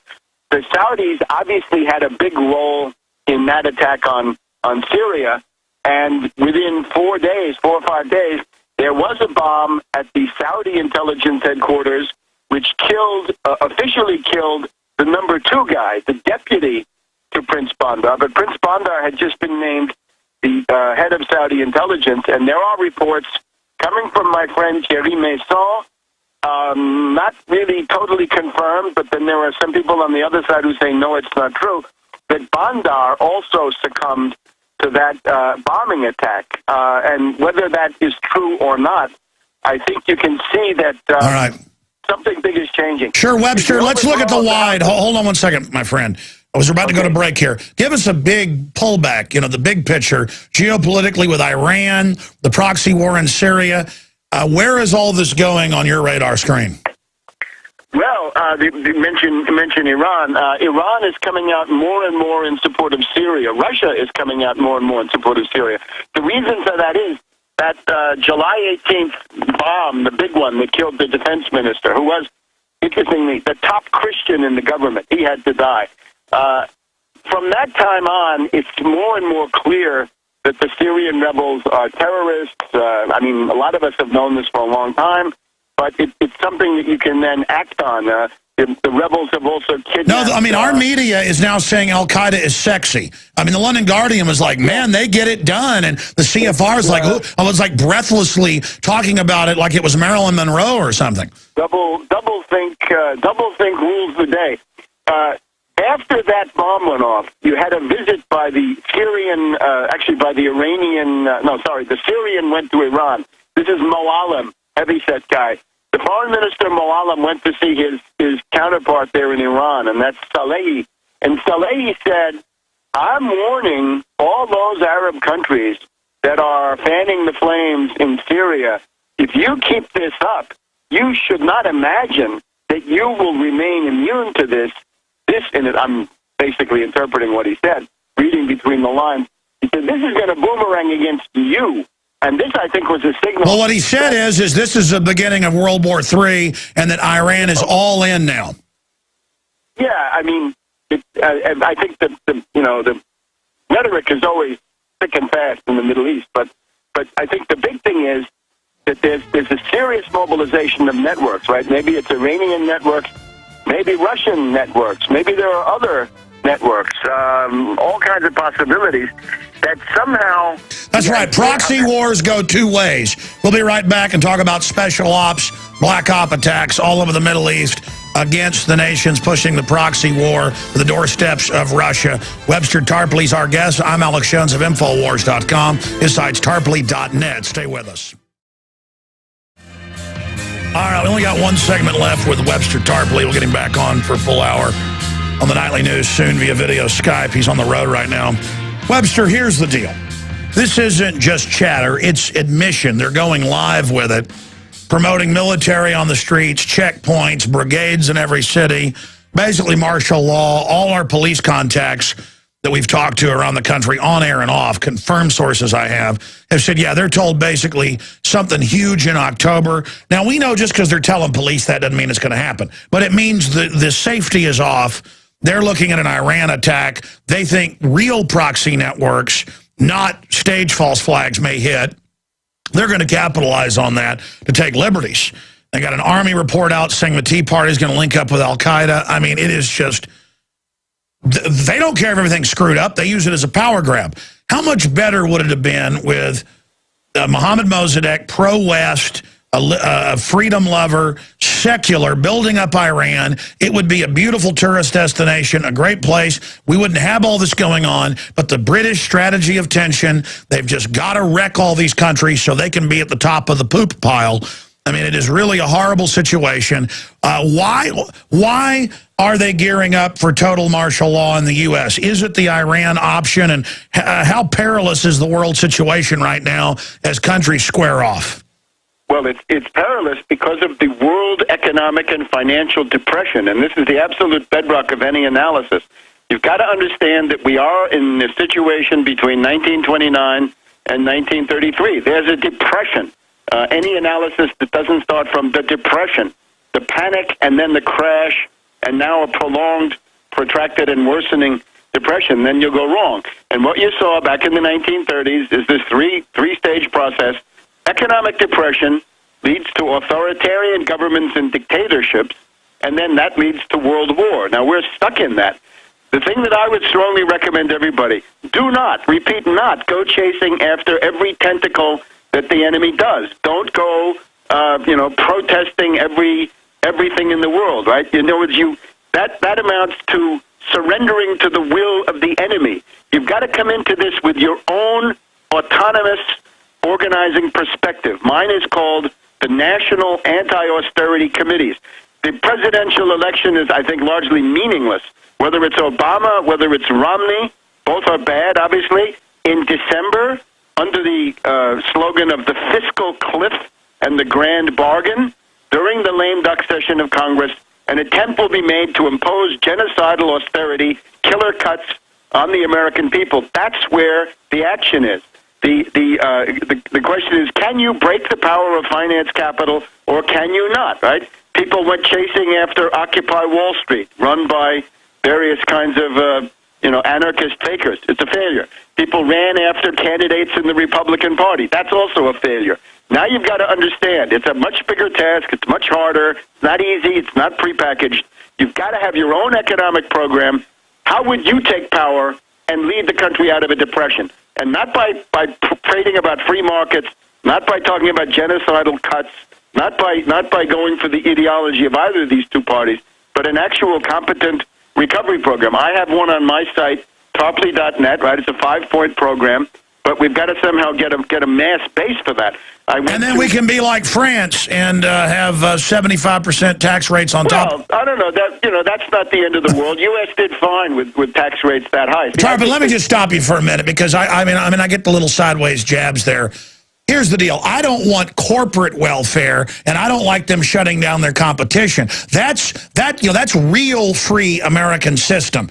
But all these big government systems, the government set up by the globalists to siphon off any type of money we try to put out there to get the economy going. I'm not even against those models, but it's all so corrupt. It seems like it's in a terminal implosion. So the best way is to have more people with government off their back. Everybody I know would expand their businesses if they had government off their back. Yeah, but Wall Street is on the government's back. I agree. Wall Street runs everything. Wall Street rules the world. The government is a bureau of Wall Street. So, I agree. All I ever hear about is more taxes on me, though, not on the offshore banks. No, well, if you talk to me, then you'd hear about Wall Street sales tax. Let's slap a 1% turnover fee, transaction tax, on everything over $1 million.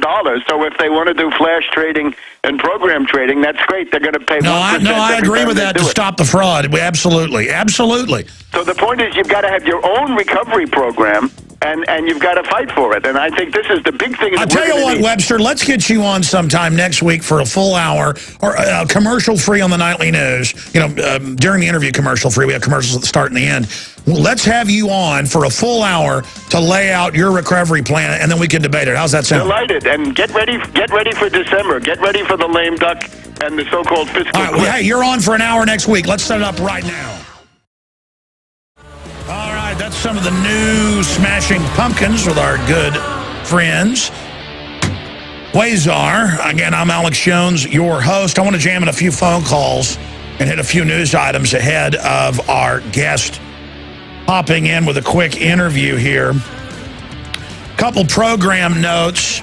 If you go to Infowars.com and go halfway down the main front page, you'll see the Infowars Insider, where we don't just have exclusive articles and videos for people that are Infowars Insider free subscribers.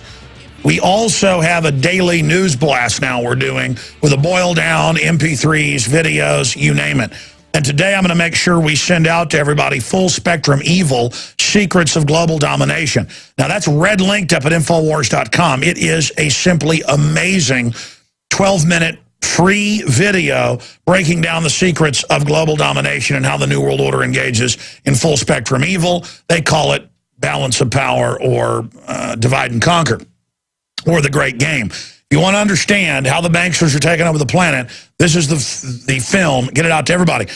Now, the reason you want to sign up for the email is so you get it in your email and can then easily forward it to others. So that will be going out at about 4 o'clock today. But here's the reason you really want to sign up. We're going to have it in bulk at cost available for everyone. We're going to be able to afford selling this at cost and pay for the writers and the graphics people and all the rest of it because we sell advertising in it. But everyone who's part of the InfoWars Insider, on or before September 1st, you will get the first issue of InfoWars magazine. And I think it's going to be around 60-plus pages long. It is just going to be full of exclusive articles, but also boil downs of our top stories of the month. And the graphics, the work in it, it looks world-class. It's going to blow people away. I've now upgraded it from 50,000 to 70,000. I'm putting 50,000 on the streets of Austin. And I'm going to have 20,000 here for people to buy in bulk in groups of 100. I think it comes out to like, how much is 100? What do we come up to? $50 for 100 of these to hand them out. I mean, what a weapon. What a weapon. And we'll have some smaller lots available as well. Or we're also going to have a subscription where you can sign up and have it mailed to you every month, but like 5 copies of it. So you can have one for yourself and give for others. Because as print dies, print will actually come back. I mean, I know this. I'm calling it print 2.0. But it doesn't matter. Print's dying, not because of the internet, but because of the perfect storm of the bad information they've got, the disinfo. People are sick of it. This is going to be hard hitting. Wait till you see the cover of the first magazine. Here's the deal. Sign up at InfoWars Insider, Infowars.com/newsletter. You can find it there as well. Sign up at Infowars.com/newsletter, and you will get it free. And it looks just like a magazine. You just flip the physical copy of it in your computer, in your iPad, in your iPhone, in your Droid, whatever it is, and you can download it and give it to others. Oh, it's going to be awesome. So the 200,000 people or so, I never really promote the InfoWars Insider that have signed up for that since we've been doing it the last year, you will get this free. Free, free, free, free. And the links, when you click on links in the new magazine online, it takes you to the websites. I mean, it's awesome. So that's all coming up. Wait till you see the new magazine. In fact, soon I'm going to do a video showing you some of the layouts, some of the articles. It's pretty amazing. And then our plan is to get partners out there who want to put it out in their area, whether they want to print 5,000 copies or 100,000 copies. They'll get part of the ad space, part of the article space, as long as, you know, you sign our agreement that you're for pro-liberty, freedom, won't put gambling, porn, you know, racism, stuff like that. Because, you know, to be an InfoWars sub-publisher, you'll have to, I mean, it's a free market. It's not censorship. You agree contractually that you're just into basic liberty and bringing everybody together against the globalists for a big win. Then you put your articles in, the spaces that are left, about half of it, and then your advertisers in. And then you print. It's free market. You sustain your printing and hopefully make some money to expand your printing. Believe me, ladies and gentlemen, I've studied the whole thing. As big papers die, things like The Onion and local weekly city papers full of crud are replacing it. Disinformation, propaganda. This is going to be so explosive. But that's phase 2. We got to set up the website after it first comes out, get affiliates around the country. But I want to get these out everywhere. So it's very, very, very, very exciting what's happening. If you want to send letters to the editor for the first issue, we're going to have a couple pages of your letters. Make sure it's not more than 4 or 5 paragraphs. Shorter is better, to the point. And send in your comments, your letters to the editor to letters@Infowars.com. Letters@Infowars.com. And I do plan down the road to have a monthly version for people available. We're also going to go to weekly. So we got a bunch of plans. Quite frankly, my plan is to go to like a 60 to 100-page glossy once a month and a weekly newsprint. But first, we're coming out with a magazine style, but in newsprint. So we're trying to up our fight against the globalist in every way. So be sure and sign up at Infowars.com/newsletter, or just go to the InfoWars Insider area and enter your email right there today. Now, lastly, I ran out of time during the break to take my double shot, is what I call it. I like to take a scoop of Beyond Tangy Tangerine from InfoWarsTeam.com with the new Pollen Burst Plus with, well, yours truly on the cover. That's right. I said, hey, you ought to come out with a new Pollen Burst that's even stronger. And they said, you know, it's funny you say that. We're coming out with one that's got the current berry and all of it in it. And I mean, tell you, I love the old Pollen Burst. This is even better. And the old Pollen Burst is available as well at InfoWarsTeam.com, discounted. But this baby's got masses of vitamin A, B1, B3, B6, B12, a bunch of key acids, vitamin D3, a bunch of other just really important little goodies in it. And it's got that super antioxidant currant berry from New Zealand. It's all there, ladies and gentlemen. Pollen Burst Plus available right now at InfoWarsTeam.com. There's also a phone number there on the site if you'd like to order that way. And I will do this for everybody watching on TV. I'm doing so much. If you're a PrisonPlanet.tv viewer, I've got my well-stirred Beyond Tangy Tangerine, and then I add this because it has a little bit of green tea extract in it. Tell you, coffee won't do it sometimes for me. This does. You just dump that in. And I don't know what you call it when you mix the two of these. We need to make a name for these. I learned this from pharmacist Ben Fuchs. This is his favorite drink, is a Hollenberg's mixed with a Beyond Tangy Tangerine. And I've got my essential fatty acids. What happened is I lost 42 pounds doing this for a few months, and then I've never been a guy that drinks stuff and takes pills, so I got off of it a little bit and kind of didn't lose any more weight. Now, for about a week and a half, I've gone back on it full time, and I'm not hungry anymore, and I've lost 7 pounds in just about the last week and a half. You can probably see that on television right now. And I fully committed to the office and my wife to make me take my longevity from InfoWarsTeam.com. And you will see me lose all the weight like Aaron did, 92 pounds. Get ready, I'm doing it. There, I just took my essential fatty acid. And that way it's so good for your brain, but then also you're not hungry. Perfect formulation from Longevity, available at InfoWarsTeam.com. And I will drink this bad boy down and be ready to get out there and absolutely kick some hind end this afternoon with all the work I've got after we do this show. Okay, hadn't plugged for the last 2.5 hours, so I did some mid-air refueling there. Now, we're going to get our guest to pop in here in a moment, but let's go to John in Michigan. Thank you for holding, sir. You're on the air worldwide. How you doing, Jones? Oh, I'm pretty wound up on my Pollenbergs Plus. Well, I'll tell you what, I was wound up about an hour ago. I got a story for your new newspaper. Tell me. I was calling in reference to a rifle for sale that I found, and so what I did is I texted the guy. I said, do you still have your rifle for sale? Well, apparently I was 1 digit off on the text. About 10 minutes later, I got a call from the police station. Wanted to know why I was texting this person about a gun. And I said, well, I noticed I texted the wrong number, and I'm sorry. And so he calls up and he says, how did it go? He said, I need to know who I'm speaking with. And I said, well, what's this in reference to? And he said it was about, you know, a gun and everything. And I said, well, my name's John. And he wanted to know why I was calling this person. I said, well, it was in reference to a gun sale. And I said, I texted the wrong number. I said, is that a crime in America to do a wrong number? And he said he was following up on a report, and he needed my name and my last name and all this information. I said, you know what, you've got your report. It was the wrong number. My name's John. And he said, no, you're gonna tell me everything. And I said, I'm not telling you anything. I said that you got enough information for your report.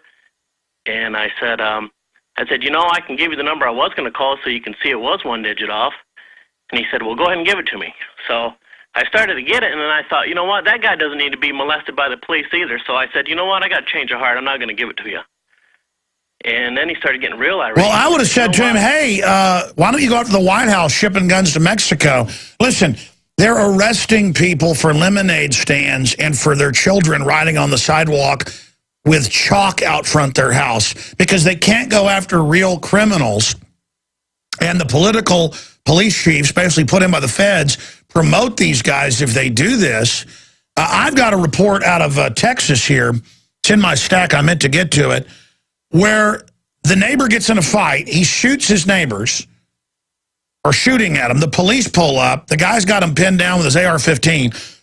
Another good neighbor shoots him with his Colt 44, and the cops put him in the handcuffs and say, we don't know if a civilian should be able to do this. And there was a debate in the town on whether the guy that shot the guy shooting at the cops should go to jail.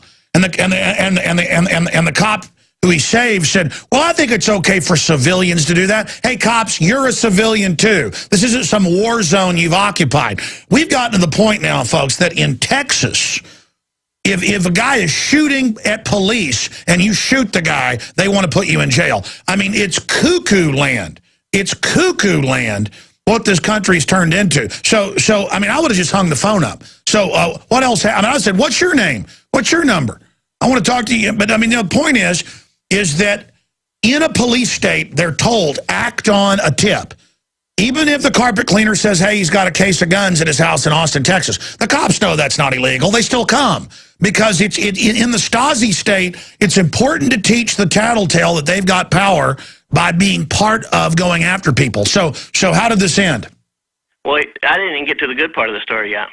since I wasn't cooperating with him and I was only giving him my name and what had happened, he said, well, I told him, I said, you know what, you've got my number. I'm sure you can trace this. If you want to talk to me any longer, you can come over to my house. And he said, you know what? He says, if you don't give me any information, I'm going to get a warrant. I'm going to come and kick your door down and take your guns. And I said, what? And he said, yeah, I'm going to come and kick your door down. And once I heard that, I told my wife, give me her phone. She's got a recorder on it, so I started recording it. And I told him, once I started recording, I said, what did you say again? You were going to come over to my house and do what? And I think he knew what was going on, but he didn't say it again. But what's the department? Grayling Sheriff's Department in Michigan. And so long story short, he ends up hanging up on me. So I called the number back, and I asked to speak with whoever just called me and harassed me, and they wouldn't give me anybody. I said, well, I'm filing a complaint. I want to file a complaint. Because don't worry, their globalist masters have already wrecked Michigan good. None of them are going to have jobs soon anyway, so they've mission complete. America down for the count. Good job, men. Go ahead. What else happened? I called back again, and I told him, or at the same time I told him I wanted to call back. So the undersheriff finally calls me back a half hour later, and I told him the situation. And he was trying to, like, entrap you into something wrong. It's like, hey, loon, I was calling somebody out of an ad to buy a gun. You got my number? I'm talking to you. Yeah, and so I recorded that whole conversation, and he started laughing when I told him what had happened. And I said, is this funny to you? And he's laughing. I said, you know what, I'm filing a complaint with this. And he says, oh, you ain't going to do that. I said, yeah. I said, you're probably going to hear from a lawyer. By the way, they can't stop you from filing a criminal complaint. And when they don't, that becomes another criminal action. But they count on your ignorance. Well, he told me that I couldn't sue him because I didn't suffer any monetary or any physical damages. And I said, you know what, buddy, I've suffered. Hey, you know what? Sue them and let them beat the rap. It doesn't matter. They're all drinking fluoride water and taking cancer shots anyways. Hey, check your laws there. But if you're a one-party consent in that state, plus they're a public servant, put it on YouTube if it's legal and lawful. I appreciate your call. Yeah, that's about standard procedure up there. Speaking of Michigan, we have a man who, you can read the story up at Infowars.com, just won the primary up there in Michigan. He's running as a Democrat, and he's a patriot, and he witnessed the government get the underwear bomber on the plane. That was later confirmed in congressional testimony. And you can read the article. Kurt Haskell wins House Representatives primary in Michigan, and he's here to tell us about that. Very exciting to hear about that, Kurt. Tell us what's going on. Hey, Alex. Glad to be back on your show again. Good to have you here. So tell us what's happening up there with your congressional run. Yeah, you know, I had a big day yesterday. I won the Democrat primary here in Michigan. I actually won every precinct in 7 counties, so I was pretty excited about that. Looks like we're going to have a congressman. I hope so. You know, because that district's pretty heavily Democrat, right? You just won the Democrat primary. No, it's actually 51% Republican. So, well, I was reading, though, articles months ago saying the Democrats might win up there, but go ahead, continue. You're running as a Democrat, yeah. Yeah. I have a very good shot of winning, but yeah, it's not. It does. My district does not lean Democrat at all. No, it's very. I thought they were rewriting a bunch of that, but I'm incorrect. So tell us what else is going on. Yeah. So you know, I did a lot of campaigning, got a lot of support, and you know, it's pretty exciting for me. I've never run for office before, and you know, just to go out and have all the people wish me well. You know, it's nice to hear instead of people attacking me, saying, hey, you know, he's some kind of conspiracy theorist or something like that. You know, that gets so old when, you know, all I'm trying to do here is, you know, help the country get back to what it once was. Well, in the beginning, a patriot's a scarce man, hated, feared, and scorned, but in time when his cause succeeds, the timid join him, because then it costs nothing to be a patriot. We're going to come back and talk about your run for Congress up there and what you stand for, and what you're saying out there that let you beat the guy you were running against. Kurt Haskell is our guest, joining us from Michigan. He just won the Democratic primary there. And we're going to break down that run briefly on the other side of this quick break. Stay with us. Okay. Kurt Haskell is our guest, survivor of the underwear bomber. He and his wife, Usama Talib, looking not too looking drug from the descriptions I've heard. It's like all these other patsies being put on the airplane by the U.S. government, and later that came out in congressional testimony. Kurt, What are you running on that's so successful, and what are you going to do when the media, as you get ready to beat this guy, because it's neck and neck, brings up, how dare you as a survivor, how dare you, be someone that exposed the fact that he was gotten on the plane? Well, I've been on this show many times, and we all know, anyone that followed that case knows that it was admitted during the hearings in Congress that he was put on the plane intentionally. So that's what I'm going to say. I mean, how do you deny that? There's video of it on YouTube, so that's going to be my response to that. But what am I running on that's so successful? Running on a 3-part campaign. I want to restore the middle class instead of this have and have not system that we're getting into the past few years. Of course, I'm very big on constitutional rights, as I'm sure you probably suspected and many of your listeners have. And also, I want to get to a balanced budget and do something about the debt and, go to a hard money standard or honest money, like Ron Paul likes to call it. So, that's the 3 parts of my campaign.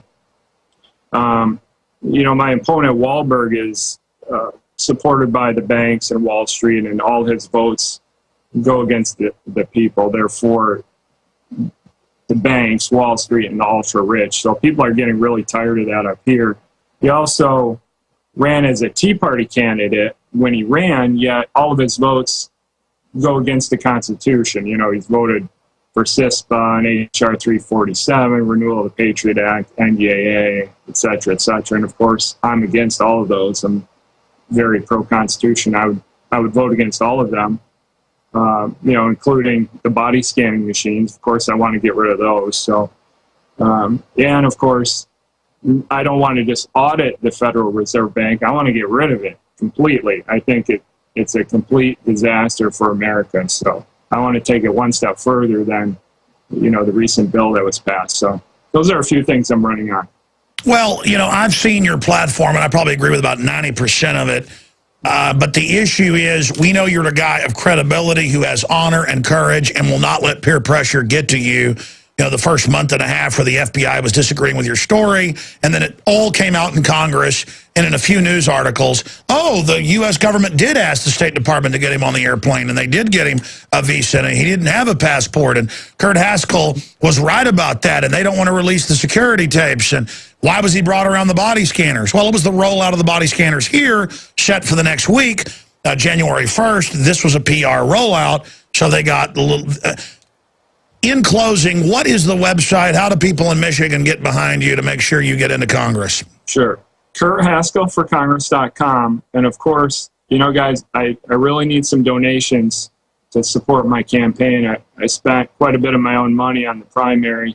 And to beat Wahlberg, I'm going to need to raise a lot of money. He has $600,000 in the bank, I think. I don't think I need to raise that much to win because I'm a much better candidate, but I need to raise a significant amount. And by the way, you are pro-Second Amendment. Very much. The entire Constitution I support. Well, let's just be clear. Isn't that other Republican? I'm going from memory. But, isn't he quasi-anti-gun? Yeah, just because I'm running as a Democrat doesn't mean I'm a liberal and a Democrat view. No, I know. But if the guy you're running against has 100% guns, get him on that. A pro-Democrat... a pro-gun Democrat will sink a neocon any day. Hey, buddy, great job. Look forward to do a longer interview soon. Thanks, Alex. Appreciate it. Give us the website again. KurtHaskellForCongress.com. KurtHaskellForCongress.com. I'm Alex Jones of Infowars.com. More calls coming up. All right, ladies and gentlemen, into Overdrive. Coming up in the retransmission, we premiere Full Spectrum Evil, Secrets of Global Domination. The video is now up at Infowars.com. Please send it out to your entire Facebook, Twitter. Help us get this out. It's so vital people understand the globalist divide and conquer program. Let's go to a couple of your phone calls, those that have been patiently holding. Dan in Virginia, listening on XM 166. You're on the air. Welcome, sir. Alex, this is P.I. Dan. I need your opinion on something. Sure. We've had 2 false flags here in the past 2 weeks. Congress is out of session. What do you think chances are that there'll be 1 or 2 more false flags? And then executive order? By, an emergency declaration and an emergency order or executive order? You know, that's why I love phone calls. That's why I love phone calls. For a week, I've been meaning to say that. Obama said he may sign one on cybersecurity that's got massive gun restrictions in it. He may sign that bill in as executive order when you can't do that. And you're absolutely right. I've meant to make that point. If they think they can get away with it with enough events, oh, well, he had to because people were shooting up all the poor folks. We're absolutely. Are you worried about that? Absolutely.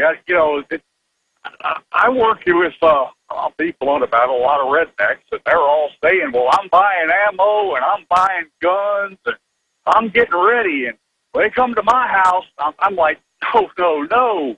I says, you don't want to be there. I says, you won't get off 2 rounds if they come to your house. The mantra of the infantry is shoot, move, and communicate.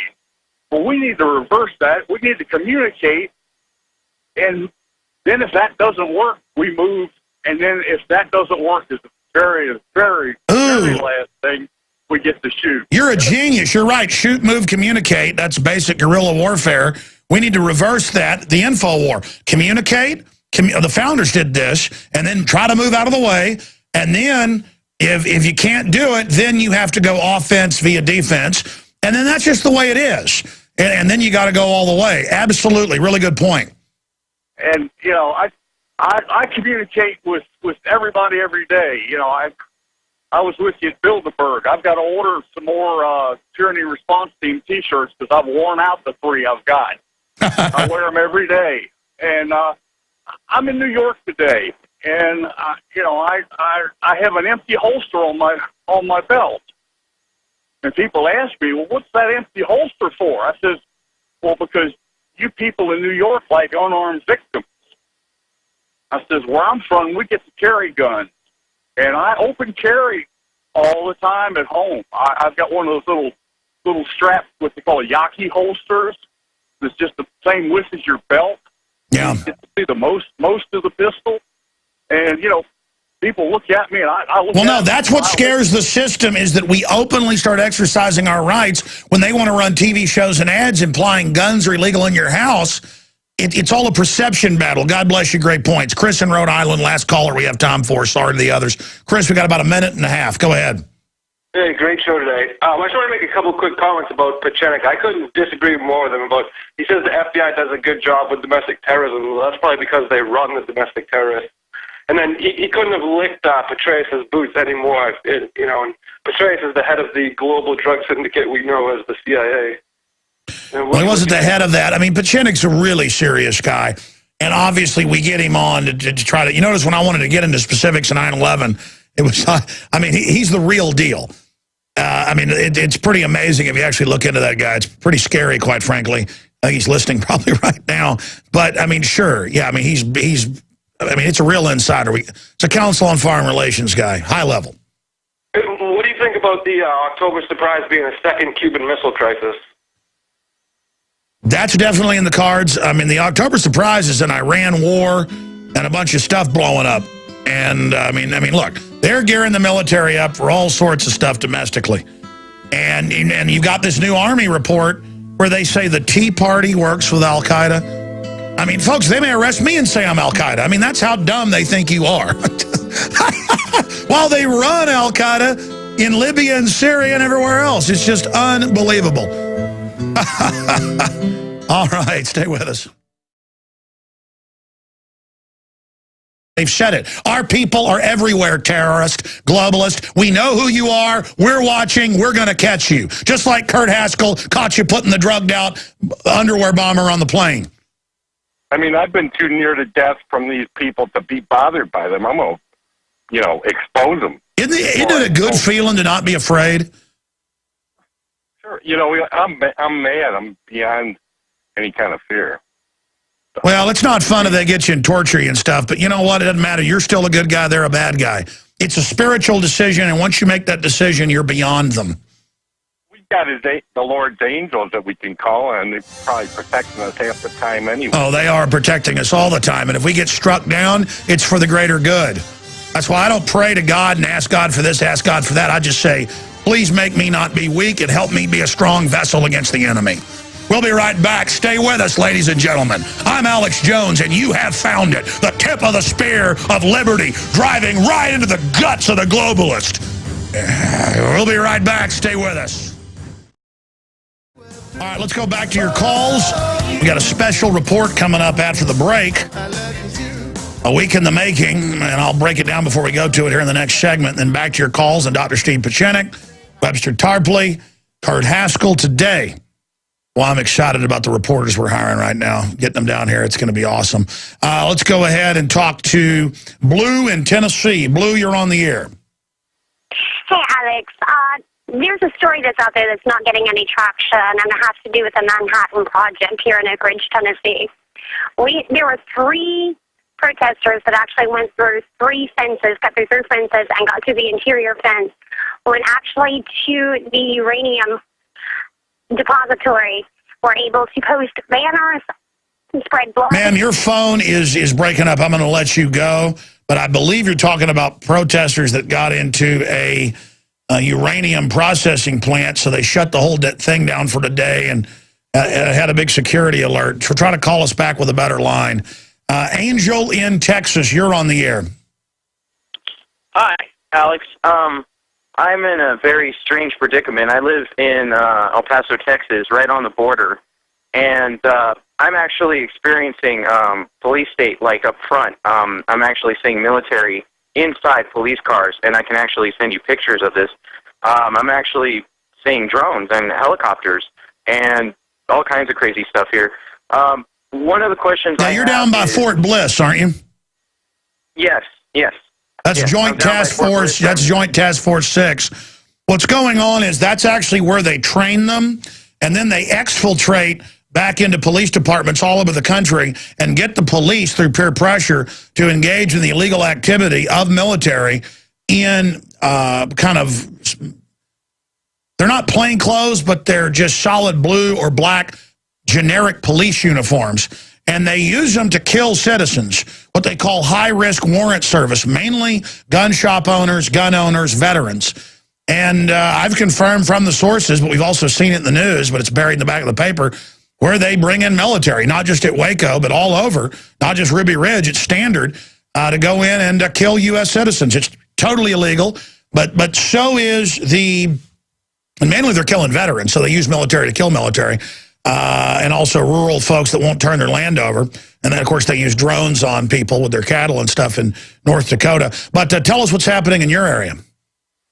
Well, see, in my area right now, all I can see for sure is that military are just fully clothed inside police cars, and they're literally driving around in them. I see huge. Police aren't even driving in normal police cars anymore. They're driving in these huge I mean, they're marked as police cars, but they're huge, and they look like the Homeland Security kind of trucks. No, they have giant black trucks that are the new Homeland Security trucks going in nationwide. Yes, the police will roll around in giant tanks because the foreign banks took over. These are collaborators. Most of them don't know it. And they are training the military, not just the MPs now, but general military in police work before they deploy Brigade Homeland to every city, every major city. A city the size of Austin will have 4,000 troops in it. A city the size of Dallas will have about 12,000. A place like New York will have about 50,000 troops in it, and we're to be fully occupied by the foreign New World Order Army. And they expect a lot of military, once the gun confiscation begins, to rebel. So there'll simultaneously be purges in the military of active duty, but then the hunting down of veterans they have files on for extermination. Right, and I'm a veteran, and I live here, and I'm a gun owner.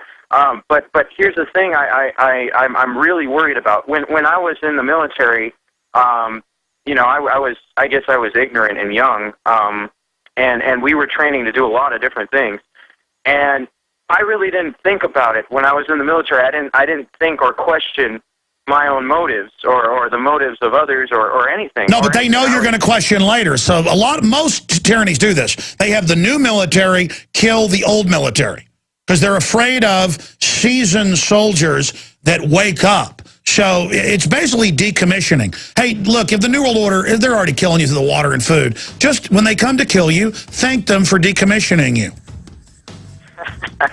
I also wanted to I'll tell you what, I'll go back to you after I play this special report. It's only 12 minutes long. I'll come back to you after the report and other callers. And, of course, I'm being sarcastic. But, yes, you notice now, they say the new Al-Qaeda is the military. I told you that was coming. Homeland Security is here to destroy America. It works for the foreign banks. We'll be right back. The system that we're going under is not an American system. It is an alien, globalist, criminal takeover, and our enemies in publications, in elite publications meant for themselves that are public, though, arrogantly admit they run Al-Qaeda, arrogantly admit they want to end the family, arrogantly admit they're creating a top-down economy where global offshore banks are above the law and exempt from taxes, and where they will levy taxes on us so great that they can absolutely engineer our society in a hellish direction.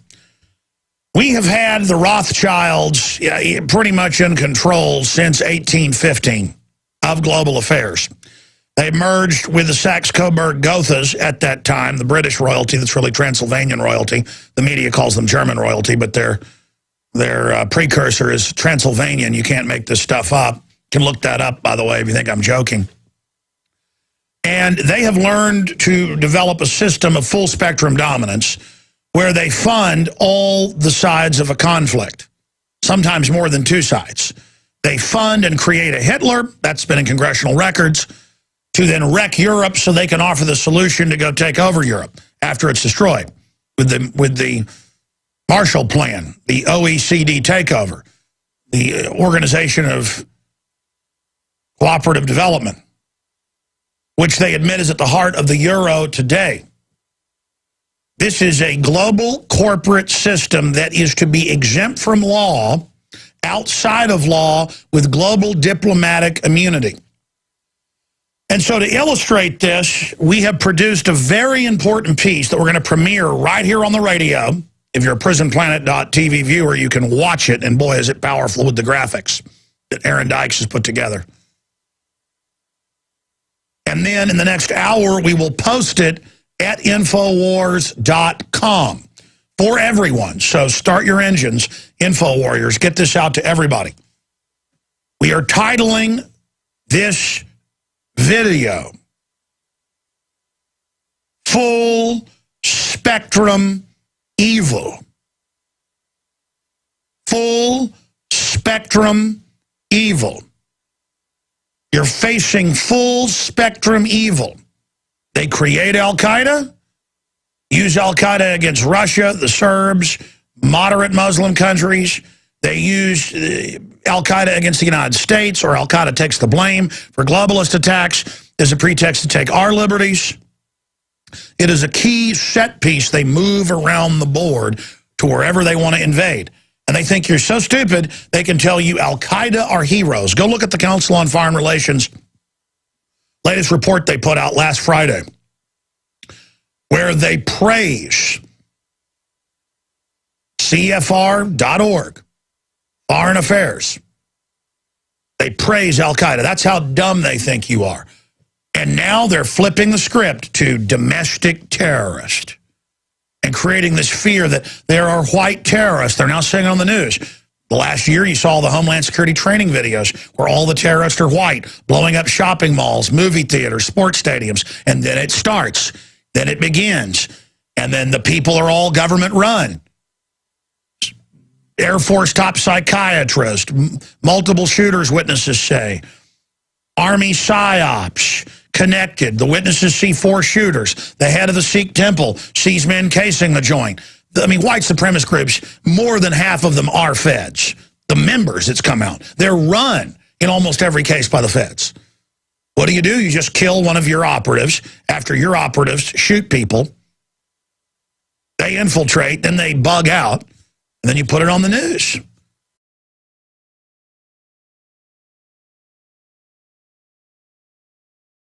It is your prisonplanet.tv memberships that fund so much of what we do here on this operation.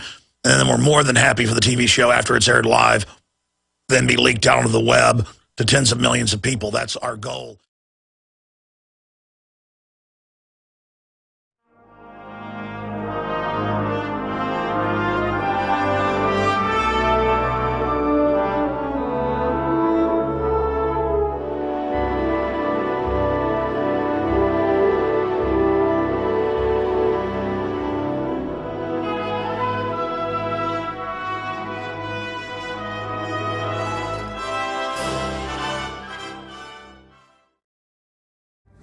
Ladies and gentlemen, we are locked and loaded, and we are ready to explode in defense of liberty. I don't just want free humanity to awaken to the globalist threat. I want you to come alive, and I want to get aggressive in the info war and expose the globalist. Okay, I want to shake the show up. We got a special report, a week in the making, by Aaron Dykes, who absolutely is incredibly dedicated. In fact, if I had to give an award to the most dedicated person in our operation, I don't know if I'd have to give it to Paul Watson or Aaron Dykes. Probably for total hours spent, it'd have to be Watson. But when Aaron is on the track, which is about half the time, of a specific goal, he's probably the hardest working. I don't know. They both have to get the gold medal. It probably is a tie. The point is that this is an amazing piece that we're going to premiere here for radio listeners. It's a radio special report, but it has video as well, which is extremely powerful. It's award-winning, in my humble opinion. What Aaron and I have put together. I came up with the concept and the information, but Aaron just presented it in an amazing fashion. And he could have even had it out quicker, but he wanted to take his time with the information. So it's a special report. I'm not going to even tell you the name of it or what it deals with until right before we air it, coming up in T-minus 30 minutes, 50 seconds to be precise. Let's just shake the show up. Before I even tell you what's coming up or what's in the news, I want to hear what you'd like to talk about. I think Neil Bortz calls it rapid fire. I've always talked about, trying to have radio graffiti. I think that's what Alan Combs calls it.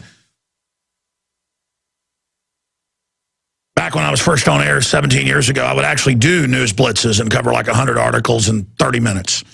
Or take 50 calls in an hour. I've never done that in like 5-6 years. But we've gotten a little bit better, as you know. So the toll-free number to join us right now, the phones are open. 800-259-9231. We come back from the break. I am going to control myself and just kick the show off for about a minute or two, tell you who's coming up. And then we will go to your phone calls. Just incredible news up at Infowars.com right now. Kurt Haskell, who we've supported, who's a lawyer, who saw the government get the underwear bomber on the plane for the rollout of the body scanners. It's all about timing. People are like, oh, Alex, it's not all a staged event. Your guest is wrong. He and his wife, nobody got the underwear bomber on the plane without a passport. And then it all came out in congressional hearings, exactly what our guest said. Just like this white supremacist infiltrated group in the Sikh shooting and how they want to kick off a wave of racial attacks. And there's calls in the media now about the dangerous white male. White males are the second most nonviolent, low crime rate group. If you look at statistics, and I don't get off into race stuff, but it's all over the media today. I was on Mancow this morning, and he was covering the different stories. So I'm going to get to that later, where they're saying white males are the threat and are the source of all evil. The number one least dangerous group is white women. Then it's Asian women. This is Justice Department's own crime statistics. Kurt Nimmel's written articles about it. And then it's white males. Okay? The least violent people are white women, and then Asian women, and then white males. I mean, that's just a fact. And I am sick of it. And now there's calls. I've got articles to disarm veterans saying they're all mentally ill and none of them can own guns. No, if somebody served 8 tours and has been completely screwed up, we all deserve the right to own guns to protect ourselves, including other veterans. So that's just the way it is. You cannot start adjudicating the troops as a group and saying they're mentally ill. All right, we'll be right back. Stay with us. Infowars.com. You have found it, the tip of the spear in the fight for liberty. A very interesting fellow, to say the least. And Webster Tarpley's going to come on. He's been to Syria. He's been to Libya when it's been under bombardment. And everything he talked about a year ago when he visited Syria has now come true. Remember, the media is like, oh, they're claiming the West is bringing in al-Qaeda. That's not true. They're just little protesters blowing up police stations and bombing military bases and schools. So Tarpley's going to be joining us as well. Okay, enough of that. I said I'd go right to your calls. Then we'll get into all the economic news. Meet the secretive group earning $8 billion from Olympic Games. Just all a giant scam. We've got Russian general denies reports he was killed by the al-Qaeda army, known as Free Syrian Army. We're going to get into all of it today. Huge broadcast. But first off, let's go to calls early, but quickly. Noah in Oklahoma, you're on the air listening on WWCR shortwave. Go ahead. God bless you, AJ. Just wanted to make an announcement here, what's going on here in Oklahoma. Our governor, Mary Fallon, so-called conservative Christian, just announced about a week and a half ago that we're going to be one of the flagship states to start using drones.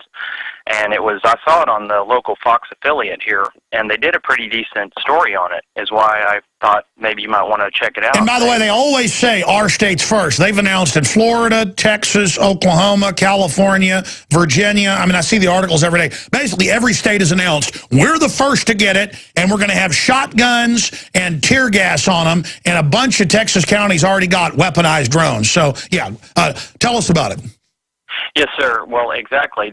She was so proud standing up there with her... It's a psyop. Yeah, she's standing up there with her big grin on her face saying, oh, this is going to bring in jobs and, help our economy and help so many things, Basically. Yeah, our new economy is checkpoints and drones and prisons.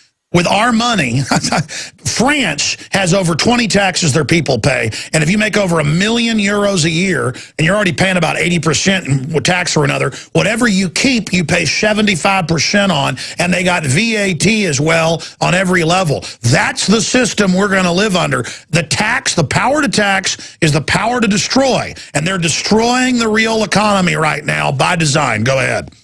Yes, sir. Well, on the local Fox affiliate, I was really surprised, but they did a fair piece on it, and they actually covered the issues that you and I would be concerned about. And the man that was doing the interview, talking to the people that were going to implement this program, was saying, what about our privacy? What about, civil liberties? The guy was actually asking some decent questions. So if you can punch that up on YouTube, I don't know if it's out there or not. Somebody may have posted it, but it was a fairly decent piece. The guy Sure. did. What was the name of the station? It's Fox 25 of Oklahoma. Sure. We'll look up Fox 25 Oklahoma drones. Thank you so much. The courts have all ruled it's illegal. If you've got a fence around your house, a privacy fence, and a drone flies over it, it is violating your privacy.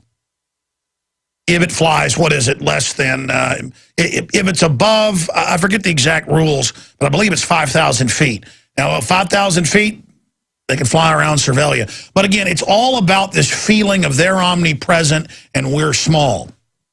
And it's about weaponizing them so they can send the drones out. Well, we covered the article yesterday that was adopted as policy. That's the issue. This colonel wrote up this full spectrum dominance in the homeland 2016. And it's a perspective, and it was adopted into an overall plan by the chairman of the Joint Chiefs of Staff, Dempsey. And they say, we're preparing for war with the Tea Party, and it actually says the Tea Party will link up with al-Qaeda. And, Business Insider and others have the headlines of firestorm after Colonel's report prepares for Tea Party insurgency. That's not the firestorm. It says al-Qaeda is going to infiltrate into the U.S. from Mexico and link up with the Tea Party. Ladies and gentlemen, the Tea Party is the most Islamophobic group. It's unbelievable how dumb they think. But I told you, they're going to blow stuff up and claim patriots work with al-Qaeda. I told you that a long time ago. I know these people. I eat, drink, and sleep it. I'm inside their mind. Moses in Colorado, you're on the air. Go ahead. Hi, Alex. Yes, sir. I'm convinced that our InfoWars remain vocal, watchful. They're not going to be able to do black ops around me because I'm going to pimp them out.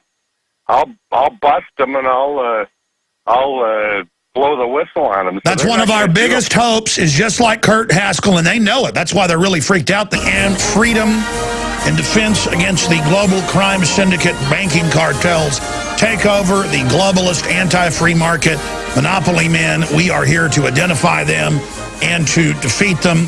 Their crimes are so legion and so massive. If we simply identify them and begin educating the public, there is no way the globalists will be able to take over via their Agenda 21 UN world government program.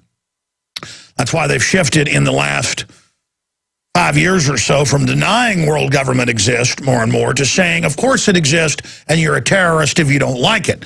It was you were a terrorist if you said mega banks were plotting to implode national sovereignty through derivatives and bring in world government. Now they say they must get rid of your sovereignty and bring in world government from the derivatives they created, exactly what I warned of 17 years ago. And economists and others I've interviewed since have broken down. And so we are the bad guys because we're aware of what's happening. And that's why you're seeing the giant public shift from Al-Qaeda being the boogeyman that's in your underwear that TSA has to check for, to the conversion now over to the fact that it is John Deere cap-wearing conservatives and libertarians and people that don't like the New World Order. Coming up today, there is a flotilla of news articles talking about the lone wolf evil white person.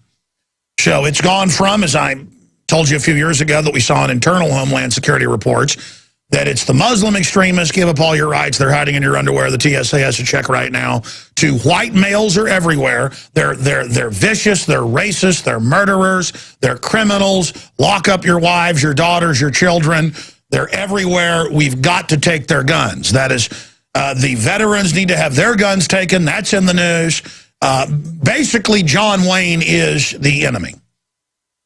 And I told you that was going to be the public rollout. We could see the rollout being prepared behind closed doors because first they get their minions ready for the new enemy. And I told you, okay, coming out of that gate's going to be this particular gladiator. Because, see, here's the analogy. I've been behind the gates. I saw who they were getting suited up and ready. I walked out and said, okay, coming out of that gate is going to be a guy with a trident and a net because I saw him getting suited up.